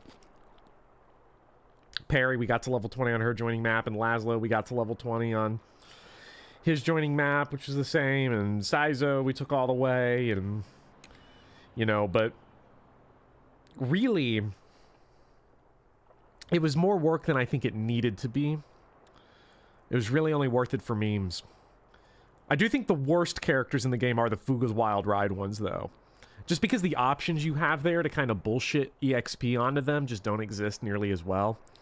By the time Odin joins, by the time Nyx joins, you have really powerful options to help train. You have better pair-ups, you have better weapons, you have better dual strikes. You have all kinds of opportunities to train up those terrible late-game characters that you just don't with the Fuga's Wild Ride squad. So while they're probably technically better because of better availability, they are more frustrating, I think. I think they're very frustrating, very annoying, and not a whole lot of fun. Some of the early maps would have been just fine if they were mid-game maps and you had a full army. I think, yeah, like Fuga's Wild Ride is perfectly fine in Conquest. I liked it in Conquest, actually. If anybody remembers when I went crazy on the Conquest map. I know Chris Nazar here in chat has been asking constantly if I'm going to Iron Man Thracia next, and the answer is no, I'm not going to do that next. I've beaten Thracia a single time on stream. I want to go back to it at some point, but not now.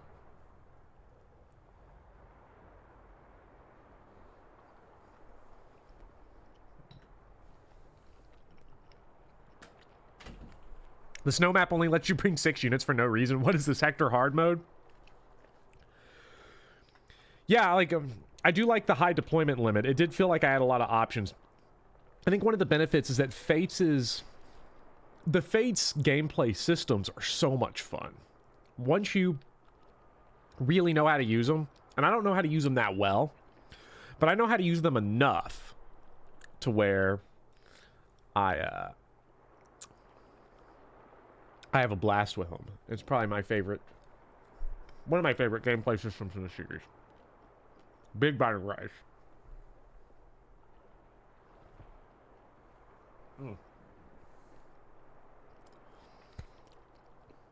Because I can't really think of a gameplay system that competes. Awakening just feels like a beta version. I like Awakening, but it just feels like a beta version of Fates. I love the pick up and play of GBA, particularly for 7 and 8, because they feel very streamlined down, a little less insane, a little shorter on like the map ends, which I appreciate. See, the Tellius games are fun, but there's just something about Fates. There's just something about Fates. The movement tech is awesome. All the different attacking options. You know, there's annoying things like the way cooking works and that it's random, or like the RNG with getting joke weapons, and some of them are like the Adamant Axe, which is really good, which I never used, but it probably would have been really good if I had it for more than one map. You know, so, you know, there are issues, but as a whole, God, I really enjoy playing these games. I get why they are exhausting, though. Like Lunatic Conquest, I still have not done. I've only done Conquest Hard. So at some point, I need to just do it. But it would be a tough stream series. It would be a tough stream series because you really have to take it a map at a time. 3DS Emblem also had the best UI and menu feel. Yeah, the UI here is great. Like, 3 Houses felt like a step back because you're back to one screen without a touchpad, and it's not terrible, and you get used to it after a while, but it really felt like a lot of clutter. Meals should have been universal at level 1 with 1, 2, and 3 ingredients depending on mess hall level. That would have been a good fix, honestly. That would have been nice. Bopper, my boy, you had this final stream on the night I decided to confess to my crush and I couldn't focus on it. It's okay. My thing went well. Well, that's more important than the stream. I'm glad it went well for you, Wakefield Neo. That's more important. Congratulations. I hope it goes well for you. 3 Houses also has awful input lag, which just feels gross. I need to go back and play it. Mess around with the, see if I notice the input lag. I never really noticed it too much, but I don't know. FE will always be worse for as long as we only have one screen. Yeah, it really is a series that works great with 2 screens. Or it would work great on PC, where you could have more information that you could more quickly click through, which would be nice. Would be very nice to have. 2 monitors. Be so nice if you could buy tonics and stuff on the map screen instead of exiting to my castle. Yeah, having like the generic shop items that are unlimited be available from battle preps would be nice, just to save on time. But I really feel like at that point I'd say it's like at that point that's definitely like a problem, but not one that meaningfully moves my opinion of the game. Like, it's an annoyance. But I feel like now I'm definitely at the point where, like, I'm kind of nitpicking stuff, which, you know, hey, nitpicking has its value to it, and it would be nice if those things were ironed out. And you definitely like to see those things get ironed out in future games, but as a whole, Fates, like, damn. I'm like 100% sold on the gameplay of Fates now. Beyond which not that I necessarily wasn't before, but this is nice as hell. Would be great if they explained better how effective speed penalties and buffs works. Yeah, that's annoying. That's annoying. I hate the way they put effective speed and they use it for, like... Because every other game in the series does not have, like, a split between your speed for getting doubled and doubling. So it's very frustrating to learn after years of playing the game that there's a split in this game that is not worded very well in the menus. Very annoying. Do not like it. Wish they explained it better. Once you know how that works, I think is when Fates really starts to click with all of its different weapons. That's a moment where it really helped. So yeah, I think, like, Sepistar, I agree. It's not more complicated than Con when you know how it works. The problem is that when you don't know how it works, it's not intuitive. It's very poorly explained. Because, like, in the games with Con, like GBA, you don't even really need to know how Con works to play those games. Because you can just kind of cycle your menu options and you can just sort of get a vibe like, oh, steel lances suck and everything else rules. You get that. You can just sort of vibe it out with the menus. Whereas I feel like in Fates, it's so particular, all these crazy enemies. You really need to know how it works. It's not worded super well.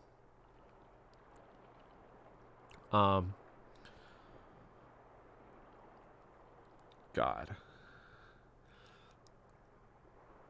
Oh, cracking my neck there. Okay, so yeah, Rev, I liked it. This was a ton of fun. This was a fun series. Let's see now about what happened. Well, first of all, what's next? I don't know what I'm gonna do next. We have Engage coming out on January 20th. It's less than 2 months away. I don't know if I can fit in a whole Birthright series before then. Like, I really don't. Maybe I could.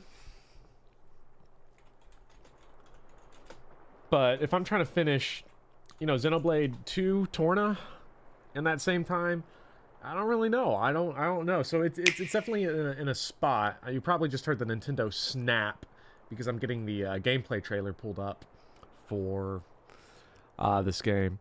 Birthright is quicker than Rev. This is true. Torna is still on the schedule. It's just that I've been streaming less and wanted to make sure I got Rev done. I wanted to make sure that if the Fire Emblem series has to get done before Engage comes out. So in Torna, I still want to finish. It's just a matter of finding the time. It's fine to not play FE until Engage, in your opinion. So that's one of those things where it's like I do kind of want to keep playing Fire Emblem because this is going to be a hot point for Fire Emblem. I guess Fire Emblem won't really be hot until Engage actually drops, like that day. Thought you were booting up Nintendo PC? Shit. Nintendo PC is one of my favorite consoles ever. Okay, what do we got here? We got Google. Let's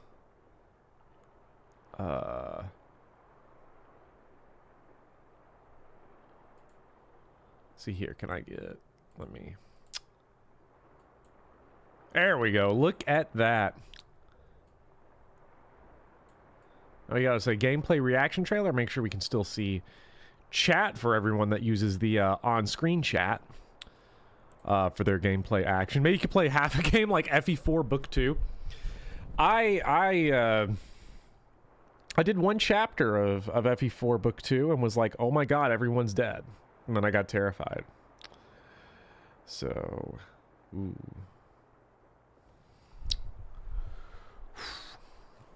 It's definitely, FE4's kind of a drag. FE4 Book 2 will never return from the war. Well, we can pretend that it never happened. I do have the original save. I guess I could just start it over and just be like, we're starting a new run. Why not? It was over a year since we tried it last. I did kill everyone in Chapter 6. That did happen. It's so funny. The Fire Emblem games where I kill everyone in. Because I kill everyone in, like, Echoes, and Awakening, and Fates, and the GBA games, and the DS games. You know, it really doesn't matter. It doesn't matter what gameplay system there is. I just kill everyone. It's kind of a problem. The FE6 normal mode Iron Man's probably the only Iron Man where the deaths were in a reasonable amount. But whenever I go back and try that game on hard, it's definitely going to be a fucking stomp again where I'm going to get wrecked all to pieces. Everyone died in Path of Radiance. Everybody died in Sacred Stones. I know it's what makes it fun for everyone, but I would just like to, the Valkyrie staff would like that. The Valkyrie staff love that. FE4 Book 1 is one of the most fun Iron Mans I did, despite the tedium of that game, just because everyone died like 2 times because of the Valkyrie staff. So, it's just, is Genealogy like actually hard or just overblown hard? Genealogy's not hard, I'm just bad. Genealogy lets you save every single turn. You have some very overpowered characters. The late game gets tough, but for the most part, there's only bits and pieces that are difficult. Most of the game is pretty easy. I'm just terrible. Remember Project Ember? Trek is still missed to this day. It is so funny to me that, like, I can barely functionally beat Sacred Stones without losing almost the entire army, but then just casually beat hard mode Project Ember blind. I mean, almost everyone died, but... You were on the razor's edge in FE6 of like 10 units dying in the Wyvern Span chapter, but you played well to be... That's the funny thing. I feel like I play well sometimes, then just dog shit other times. It's like all about...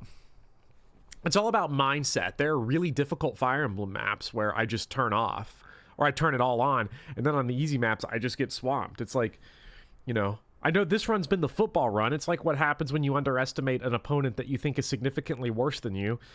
And it's like... Okay, you underestimated, like, the Steelers, and then they whooped your ass. Like, that's just what's going to happen. You underestimate the easy map, the easy game in Fire Emblem, so you think you can just cruise through it and chat about whatever, and then the Sacred Stone stomps your nutsack into oblivion. That's just what happens. It's called Biorhythm. Let's watch this, let's watch this trailer. It's time to engage. Engage! Oh, they're going to yell it so many times, aren't they?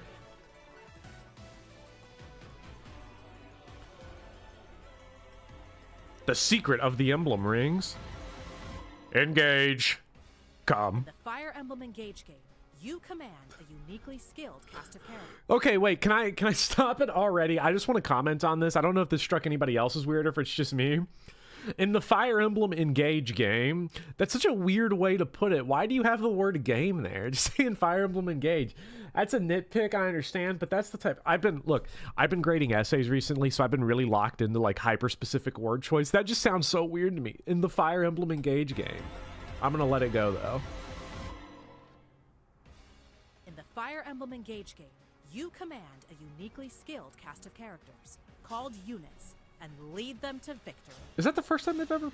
No, they've always called them units, like in the unit menu.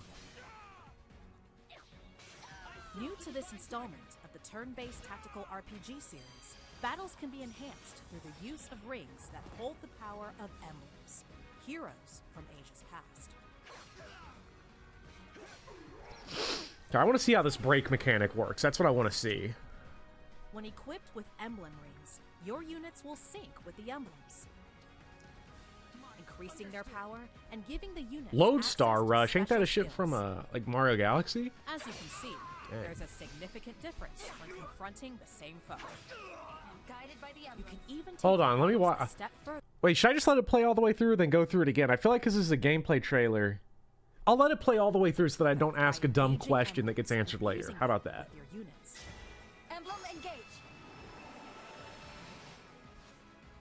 While engaged, you'll be able to use special weapons and engage skills that grant your units special abilities.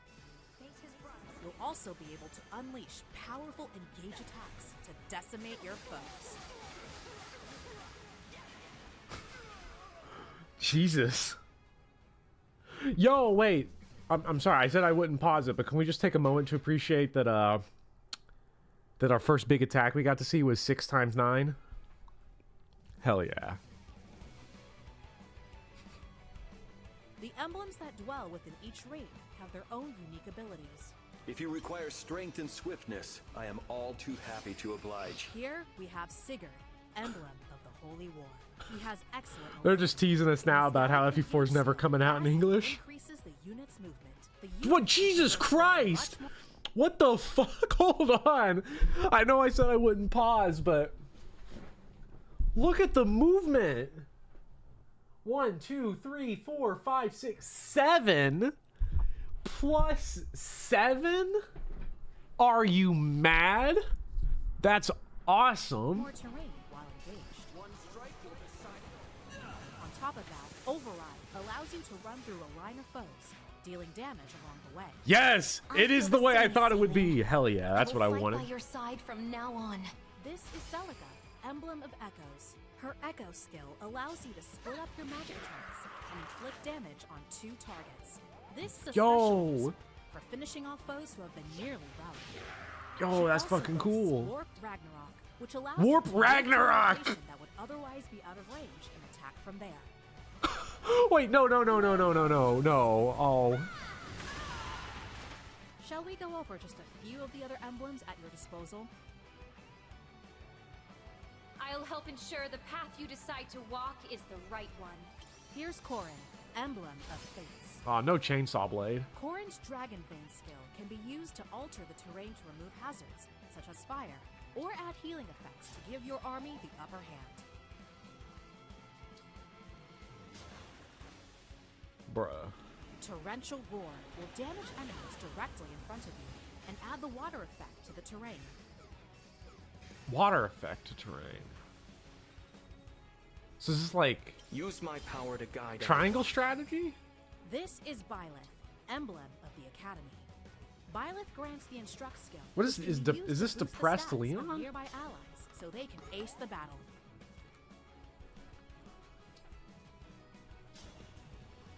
Emblem of Goddess the Dance Academy. skill will not only boost your adjacent ally stats, but it will also allow them to act again. What? Ready to turn this battle around? Finally, we have Remember when Link, everybody was emblem like saying, "Oh, this game's only gonna have 4 specializes movement. This in sucks." attacks that prevent your foes from counterattacking. On top of that, her Astra Storm skill can be used to unleash 5 consecutive attacks on a foe from a great distance. It's a fucking killer ballista. Engage status only lasts for 3 turns, but as you progress in battle, the engage meter will refill. Once replenished, you'll be able to engage again. Be sure to keep an eye on your meter and strategize around its progress. 3 turns in Fire Emblem is actually psychotic. That's so Beyond the many emblems turns. themselves, Fire Emblem Engage introduces many new faces and personalities to the fold. They are all capable of equipping emblem rings, resulting in a wide range of potential combinations of units and emblems. Celica, yes. May I call on you? Let's get brawling! You and me, let's do this! Be sure to experiment with different combinations to best utilize your emblems and their abilities. So every character has like a You Super would do Saiyan well design to now. Remember that the tide of battle depends on your strategy. Sea Doll. I'll help. That's not all. Farewell to you. The time has come. Now, as one. Fire Emblem Engage, available January 20th, only on Nintendo Switch.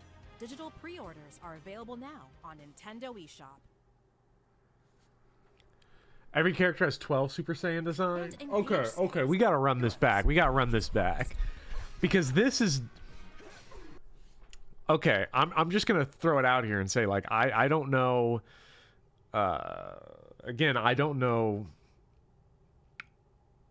if the game's gonna be good or not, but I will say I am really excited to see this. To actually... Can't wait to get my hands on that game. Character equals unit. That's so funny. That's such a funny little thing to have there. Okay. So I don't know where to begin. Let's begin by looking at this. Okay, so what I'm seeing on this menu is that we have, it looks like we have no new stats. All of our stats are normal: strength, magic, dex, speed, defense, res, and luck. I'm not a fan of the ordering. I'm sad that dex is now officially like the new name for skill. I don't like that. I'm not a fan. I don't like it. These are changed things. These are different things. So I don't like it. I don't like the ordering here. Res, defense and res got to be the last stat in the list. Like, come on. Come on. That's like a Fire Emblem staple. You got to put... The order is strength, magic, skill, speed, luck, defense, res. That's the order. Keep it there. Come on. Come on, man. I don't like things being different. That's why I like my Fire Emblem games to just have 12 repeated characters from past games coming back. So, Dex is objectively better because skill and skills existing was a bit confusing. Sure, probably. But these are things I know. So, divinely inspiring. That's a weird way to word divine inspiration, but anyways, perspective, break defenses, divine speed, and lodestar rush type bonus. I don't know exactly what that means. Maybe like if you sync with like a certain type, like you match weapon types, you get like a bonus extra skills with the engagement rings. Special skills. Okay. As Get your special skill. So what's the difference going on here? So both break. So break does not require you to be synced with an emblem. So I'm going to guess that the stat bonuses and the skill bonuses are always active regardless of whether or not you're in Super Saiyan mode. Yeah, dexterity is what I think of with speed, because there are some RPGs that use dex as speed. So hold on, let me go back. So we attack 1, 2, 3. Okay. Unless was that two separate? Was that two attacks that just had 2 hits? Oh, that's 3 separate attacks. That's 3 separate attacks right there. We can triple now. We can triple. I think that was the same weapon, right? Too. That wasn't like they're not trying to lie about it and put a brave weapon. The second one is Marth's. So Mers. Let's go watch that again. Okay, so that second attack, 1, yeah, that's a Lear, and then that comes out a Lear, or maybe Marth was the middle one that added the extra damage, because the double from Elir should be the same across everything. Okay, so you engage up. While engaged, you'll be able. Elir got a speed bonus from Marth to allow her to double. Oh my god, imagine a brave triple. Okay, so engage weapons. So I can't quite tell here, but it looks like, okay, we have weapon level up at the top. Dragon Child is our class. 4 move, that sucks. Hold on, we got 24 HP, that makes sense. But build a 4 and SP of 325. Build a 4, SP 325. Well, build could be Constitution. I don't know what SP is. That's skill points, probably? Does that stand for skill points, maybe? Like, is that a hero's thing? No weight on that weapon, so it doesn't look like con. Okay, yeah, there's no weight here. So we don't have weighted weapons. Sword wielded by the Emblem Marth, but maybe that's because it's Marth's weapon? But there's not even a spot for it. Level, sword. Take this. Silver sword. What do we got? It doesn't look like... Is it just because it's a rapier and it's Marth's? But do weapons not have Do they not have durability in this game? Are we going back to no durability, like Fates? You think divine weapons are weightless? Build might affect carry and shove? Okay. Weight was shown in earlier footage. Okay, so there is weight and there is build. Unit performs an extra attack at 50% damage in combat. Okay, so that's why we got the third one. Unit performs an extra attack at 50% damage in combat.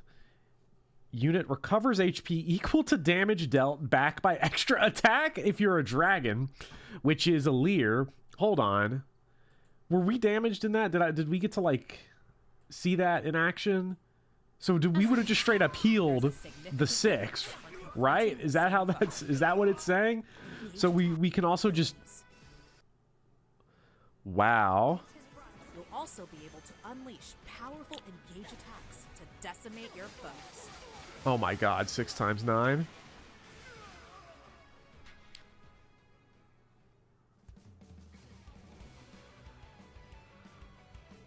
The emblems that dwell within each raid have their I own like skill unique emblem too. If you require strength and swiftness, But it also I am probably all means that too happy with all these overpowered skills, this game is either going to be really easy or really, really hard. to oblige. Here we have And with the exception of Echoes, it has been a long time since the hardest difficulty in a Fire Emblem game has been within reason. I guess Birthright Fates is weird because the hardest in that's like Conquest Lunatic, which is really fucking hard. Maddening's really hard. Lunatic plus Awakening's a joke. The DS games' hardest difficulties are really crazy. So it'll probably be both easy and hard. It'll probably be one of those, if you can break the skills, you break the game. But if you, on a first playthrough, you're probably not breaking the game. Sigurd, emblem of the Holy War. First of all, He has Jesus excellent Christ, on mobility, this. and his Gallop Engage skill vastly increases the unit's movement. The unit can traverse over much more terrain. So it looks like our base movement, 1, 2, 3, 4, 5, is 6 with a Cavalier. I don't know if that's a Cavalier or a Paladin. Looks like a fancy horse, probably a Paladin. A 6, 7, 8, 9, 10, 11, 12, 13. So 13 movement in 13 movement on the While engaged, with just the blue squares, but it's actually more than that. and his Gallop Engage skill vastly I wanna increases see- the unit's movement. When we click, Here we have ah damn, I was trying to see what options there are when you're at like your pause thing. And his Gallop Engage skill vastly increases the unit's movement. The unit can traverse over much more So terrain. 13 right there, 13 base when you're in that mode. And then when you do this shit, Override allows you to run through a line of foes. so that's 14, 15, 16. Okay, that's 17 movement now. Now, I don't know what the maximum number of lines, I doubt you're going to have many situations where it's 13, but we're looking at like a situation where you could at minimum have 17 movement on a Cav, 17 movement, and also you could, if Warp is in this game, this is more than that, and then you have dances. Oh my god. You have 4-way dances. That's what I don't know, Hans. I don't know if it's just a maximum of 3 or of as many as you can get. So, minimum of 17 movement plus rescue or warp plus dance. Dealing damage along the way. I feel the same, Saline. I will fight by your side from now on. I want to see this Ragnarok warp. Emblem of Echoes. Her Because if this is just rewarp, but you can attack, then holy shit. Are we about to have every map be a one-turn clear? Probably not, because I doubt Sigurd's there from the Echo beginning. skill allows you to split up your But magic points. first of all, this is goofy right here. This right here, this is the shit I would have loved this attack in Fates, what we were just doing right now. I would have loved this one. For finishing off foes who have I know they say finish off weakened foes, but what about setting up multiple kills? What if you can become two you can Jagan 2 enemies on one turn? Okay, figure this. With the Sigurd skill, like if you give that to Vander, who's our Jagan here, you could set up 3 kills on one attack. This, you could set up 2 kills on one attack. We are no longer a Jagan of one enemy. for one other unit. We can now Jagan for multiple other characters for up to 3 at a time at once, probably 2 easiest. So we are yes, we are Jagan squared territory. Oh my god. Been nearly routed. She also boasts Warp Ragnarok. Also, which I allows deeply you respect attacking like that archer from 2 range. to The move to disrespect. a location that would otherwise be out of range and attack from It's rewarp, and then you can attack afterwards. It's rewarp, and you can attack afterwards with Ragnarok. range and attack Like the end of the world. from there. Fuck yeah. My apologies. Jesus Christ. Shall we go over just a few of the other emblems at your disposal? I'll help ensure Actually, the let's path look at you that. Let's decide look at to some of that dialogue there. Don't think I'm some wishy-washy noble. I'm stronger than I look. I'll help ensure Press the X to path doubt. you decide to walk is the right one. Here's Corin, Emblem of Fates. Corin's Dragon Vein skill can be used to alter the terrain to remove hazards. It's really interesting that Corin's is very to give your army the upper hand. is support based. But that's actually cool. Torrential roar will damage enemies directly in front of you and add the water effect to the terrain. Draconic effects, dreadful aura. Oh god.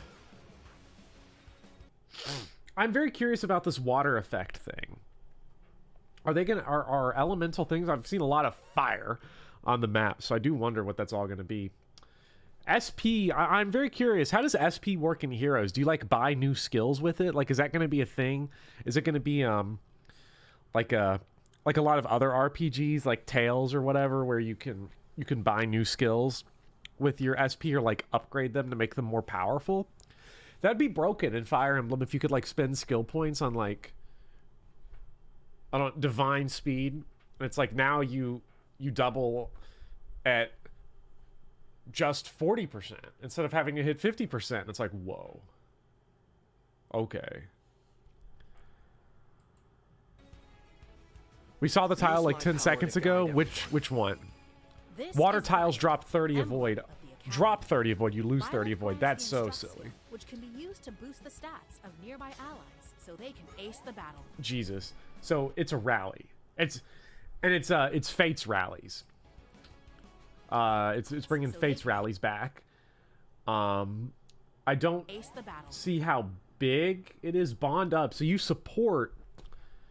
So you have supports also, it looks like, between your characters and the emblems. That's interesting. Oh my god. Goddess dance skill will not Byleth only is a boost your 4-way adjacent dance, but there's ally probably stats, going to be just a straight but will dancer also in the game allow too, you to probably.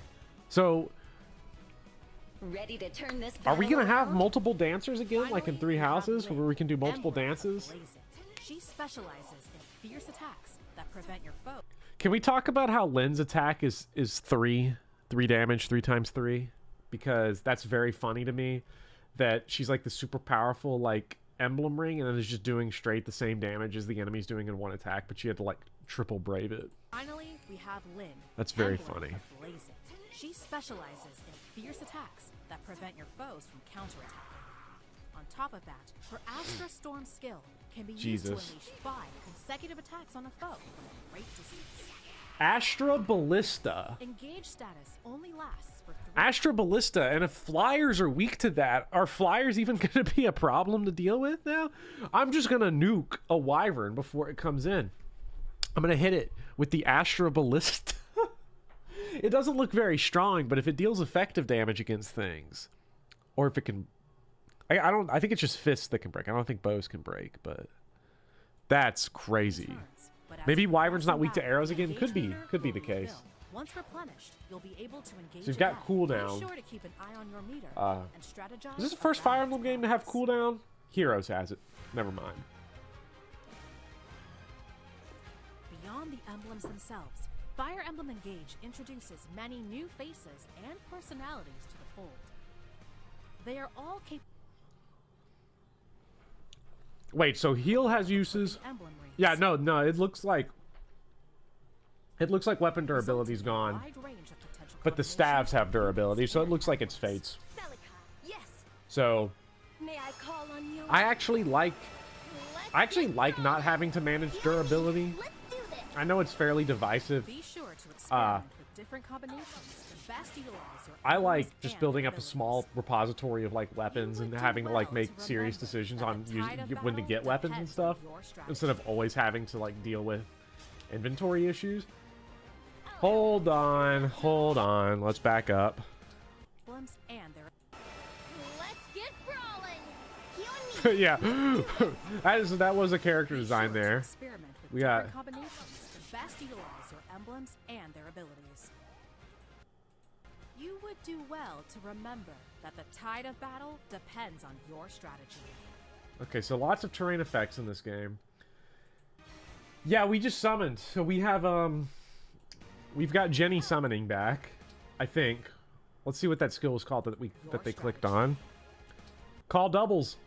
Call doubles, but it's 4 of them.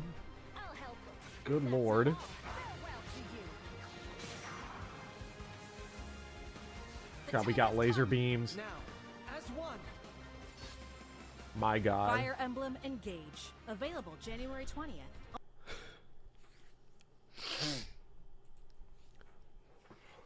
Okay.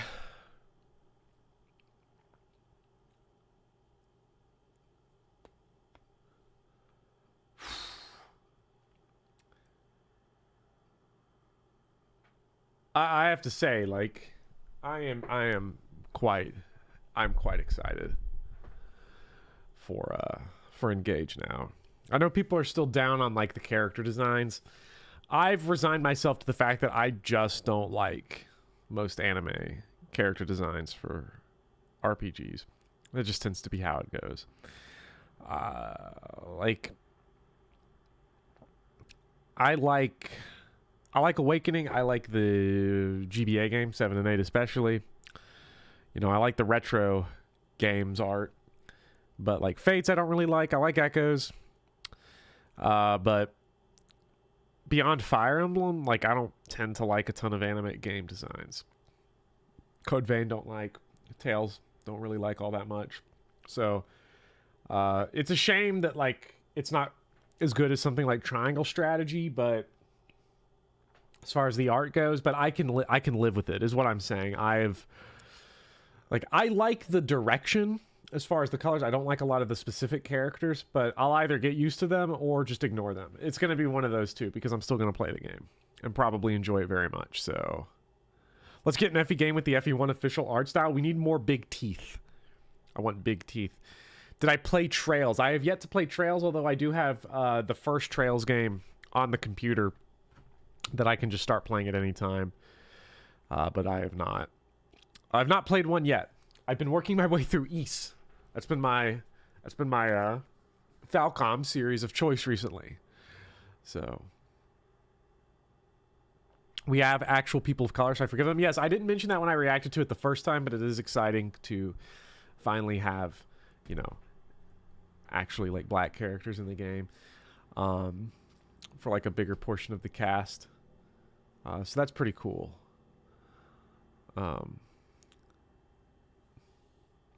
I'm excited for Engage quite a bit now. So the FE1 boys are all either smug or somber. Look, it's just the way it goes. So need a Fire Emblem roguelike. That would be awful. Can you imagine that? That was like an entire game that was just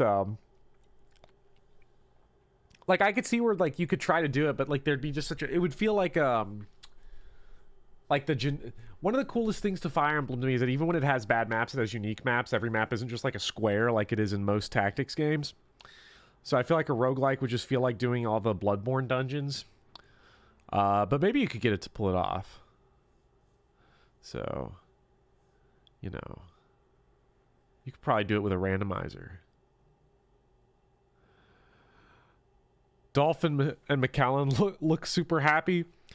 You forgot they existed. Those are the two. I always think Dolphin and McAllen are like my two FE1 designs I always remember are them. They're so funny.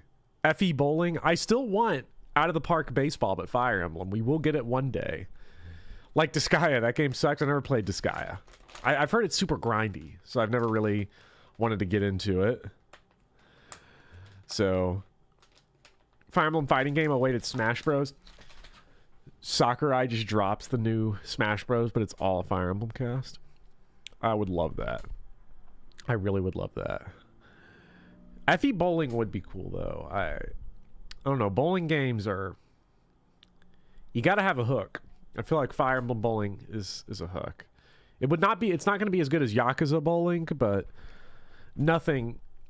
No game is as good as a game that has Cosmic Kiryu in it, like, first of all. I mean, but that's a disadvantage that most games face. Maybe we could... Hey, maybe they're hiding it. Maybe Cosmic Kiryu will be a DLC Engage ring at some point. So, the selling point to Disgaea is that you can grind your party members up to level 9,999. It's just grinding? Yeah, I don't think I'm going to be messing around with that.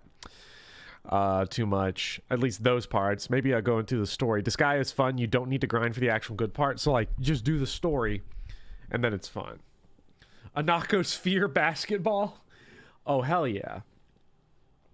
Engage gum. Oh, I'm so excited. I still haven't added Engage to the sound bar, but I will, and I will be obnoxious about it, so don't you worry. Cosmic Kiryu Engage Ring makes the user deal 0 damage to female units, infinity damage to male units. Warp 9. God, I love Star Trek. I love Fire Emblem. I could not have asked for a better title for a game. I guess it couldn't have gotten any worse after 3 Hopes, which is still the worst title for anything in history. Not that I'm going to be a judge. Titles are difficult and not super like. I don't know. Are titles meaningful? Sure, why not? But if it sucks, who cares? 3 Hopes is kind of funny still, though. The easier type of roguelike, which gives progress, should lose, would be popular. The hard type of roguelike would only be playable for a small percentage of the community. Yeah, easy roguelike. I'm not a huge roguelike fan. Warp 10 turns you into a lizard. It just sends you backward in time.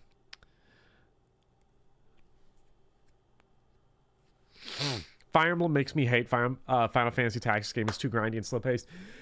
The thing about Fire Emblem that has killed other tactics games for me is the fact that every level up in Fire Emblem is really meaningful. The stats are really clear and concise. I think the way you gain experience in Fire Emblem, like getting like a little bit after each combat and then it goes up to 100 like Paper Mario, keeps it mentally very clear. Like I always know exactly how far I am from a level up, why each battle is going to matter, what the benefits of each level actually are. But then there's also like there's the dopamine hits of good and bad level ups. That's really fun. The small meaningful stats of FE blew my mind when I was 13. First time I played one. Yeah, I mean, for me that was a big thing because I'm used to most RPGs, even ones I really enjoy, like Xenoblade. I don't care about the stats because I just know the higher they are, the better. So just get the level to be higher. The level is the stat that matters because I don't know what anything else does. Same thing for like the Final Fantasy games. It's like just get to a higher level.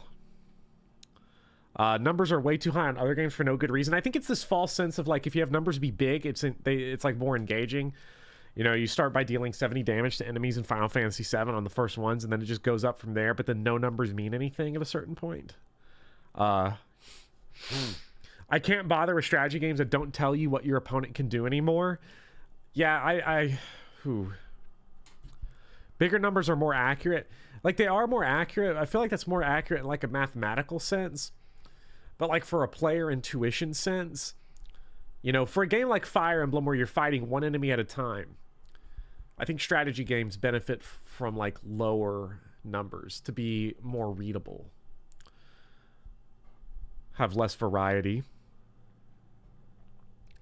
Damage formulas are too complicated for you to do more than anything and guess. Yeah, and there's also like big ranges on it. Fire Emblem is very stable. The numbers are small and they're stable, and that's cool. Final Fantasy 13 had people dealing almost 1 million damage attacks. That was a trophy in the game, I'm pretty sure, was to break 1 million. I think I got that one back in the day when I was like 15 playing Final Fantasy 13. It is a different type of excitement. I think Xenoblade damage though goes so fast that it doesn't really matter. I think that's a game where, like, the problem is that, like, in Xenoblade, I don't care about my equipment. as much because it's like all these small around the corner tweaks that I don't really feel like I see the benefit of. Whereas in Fire Emblem, getting like a 20% increase to damage is super meaningful because it's like +2. If your attack is 10, you do +2, that's 12. But the numbers are so small that all of a sudden 12 could change a lot. It could make you now 1 round. It could make you finish an enemy off. It could allow you to set up a kill. You know, a little 10% boost to speed could stop you from getting doubled or being doubled. You like see the results immediately. A lot of other RPGs you just don't because the numbers are so extreme and unreadable. Yeah. A lot of JRPGs just crank up the numbers by 7 or 8 orders max to make people feel powerful. If it didn't move units, they wouldn't do it. Yeah, I mean, it sells. It's popular. I don't know if the genre would be more or less popular if it wasn't like that. Probably less popular. People like big numbers. And honestly, smaller numbers, you know, Final Fantasy 7 or 9, does it benefit from smaller numbers? Probably not. Because you're fighting so many enemies all the time. And it's not like you see their health bars anyway. It's not like you see their stats. So probably not super useful there. It really is the strategy games where like each hit is very deliberate and meaningful, where I think the smaller numbers benefit. What does 1 or 100 points in a stat change exactly? That's the other thing too. Because Fire Emblem is like you in Fire Emblem you like do the attack after you look at it. So, like, you can check the numbers on everything. So it becomes very clear what they do. You don't really have that opportunity in other RPGs. You just kind of got to do it. So, you like the 13 trilogy? Lightning Returns is my favorite. I enjoyed Lightning Returns. I did. I never played 13-2, though. I don't know why I skipped it.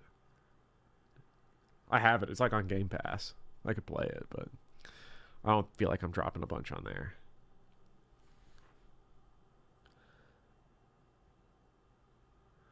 So...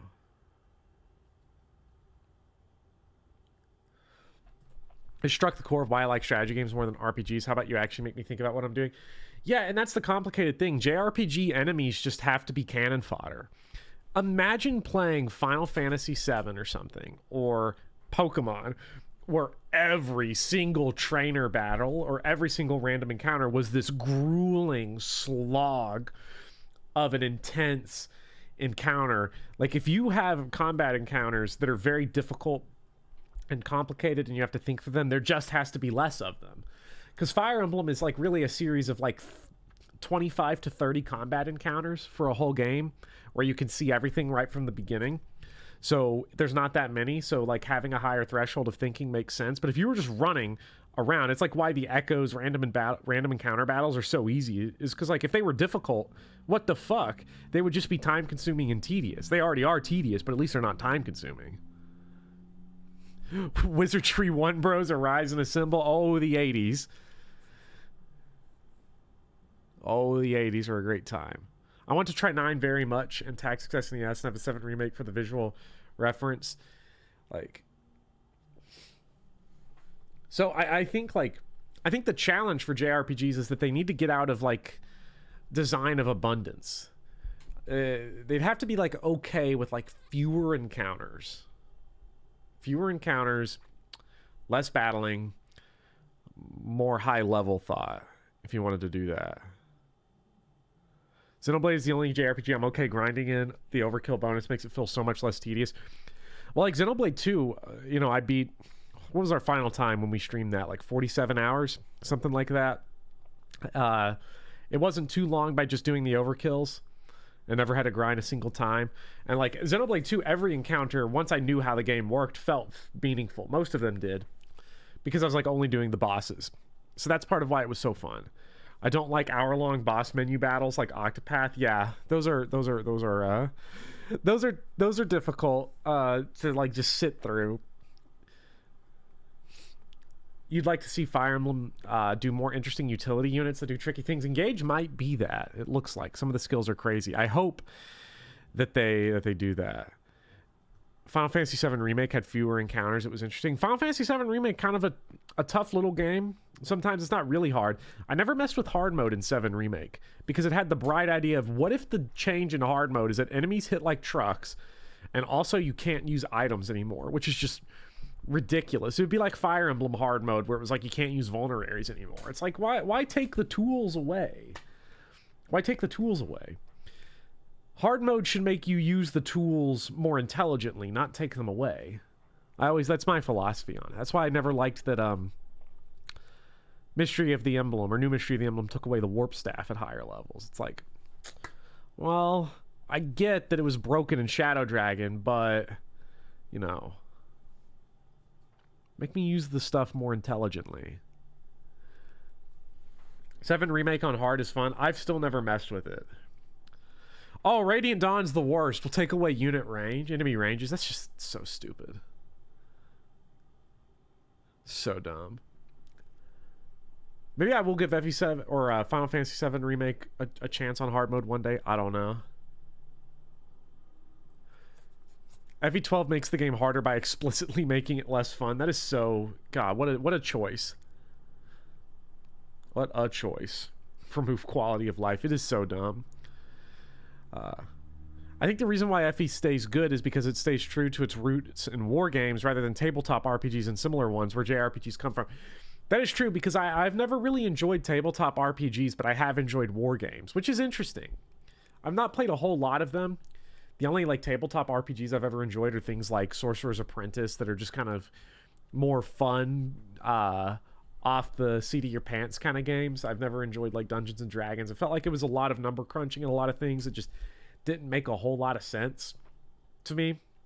Never felt super intuitive. Doesn't mean I think it's a bad game. It's just not for me. You need a good group to really enjoy a tabletop RPG, and I sort of have had that, sort of have not.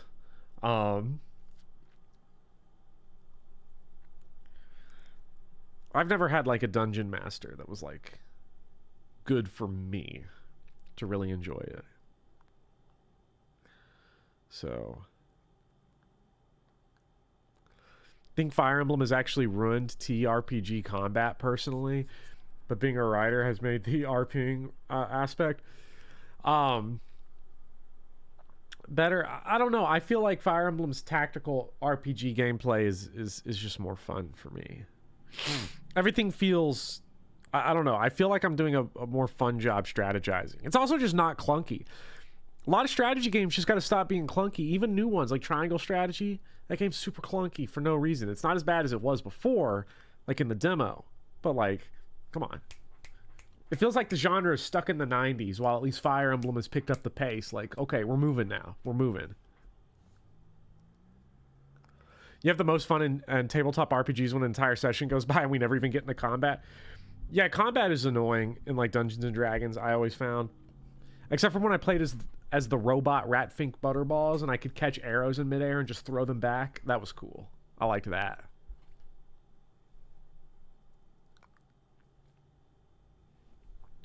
It's fun to play pretend, and I'm tired of pretending it's not. Look, I'm glad that there's things out there that let people just keep using their imagination, because imagination is fun.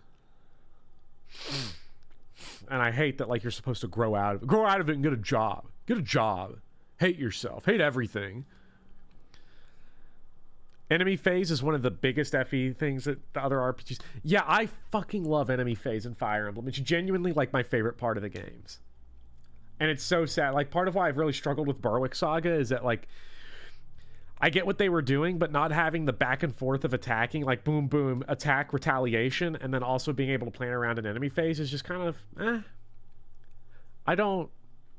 I love the enemy phase thing. It makes more sense for Weapon Triangle to make a more dramatic difference based on difficulty level, with the hardest ones wrecking you for bringing the wrong weapon. It'd be interesting if they tried that. I don't know if it would work. Might be worth an attempt. It would at least be something. It would be better than just like, I don't know, saying you can't use the warp staff.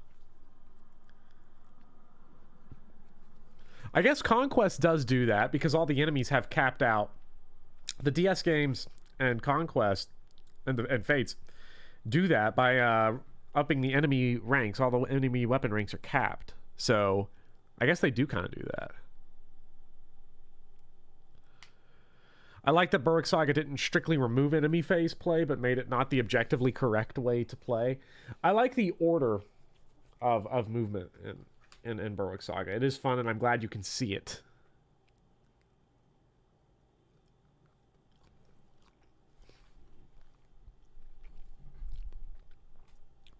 Lack of enemy phase definitely made triangle strategy more spammy. You just slap your units against the enemy. Yeah. It makes bulky units weird to me because I'm used to like bulky units going out there and like their idea, you tank there and you tank damage and you deal some damage. And now the enemies are weakened, but it feels like in triangle strategy, I throw our big beef guy out there and he takes all the attacks. And it's like the enemies are just still at full strength. So we're still going to get wrecked. It's a fun game. It's not a bad game, but I definitely prefer enemy face. Well, that's your trailer right there for Fire Emblem Engage. I am super excited for it. And I'm excited. It's sad to be done with Revelation. It was a fun game. It was actually fun. This was a fun series. Obviously, it is skewered from my perspective because, you know, I got to play it with all of you wonderful people. And we got to have a true blast. But now we move on to whatever's next. The finale's fun, NT. It is worth a watch. This is a message from Lord Siegbert. I put you on the tread aisle. Poor Siegbert. We never got to go see him.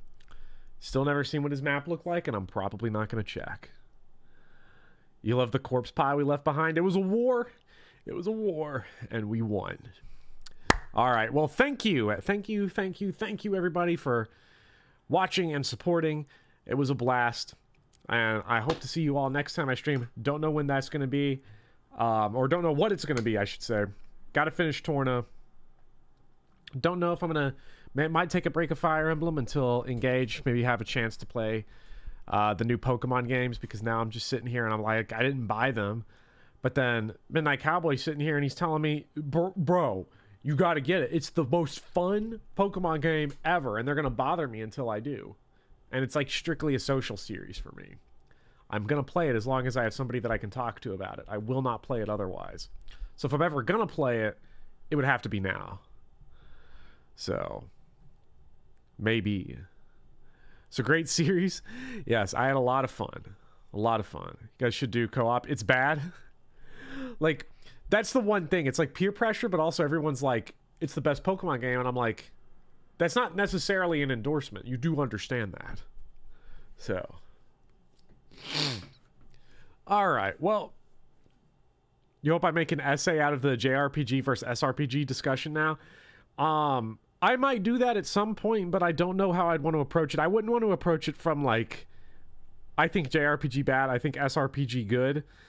I don't know exactly how I would approach that, actually. Well, I'll think about it, though. It would be interesting to like dig into the differences of the two genres, see what they can learn from one another.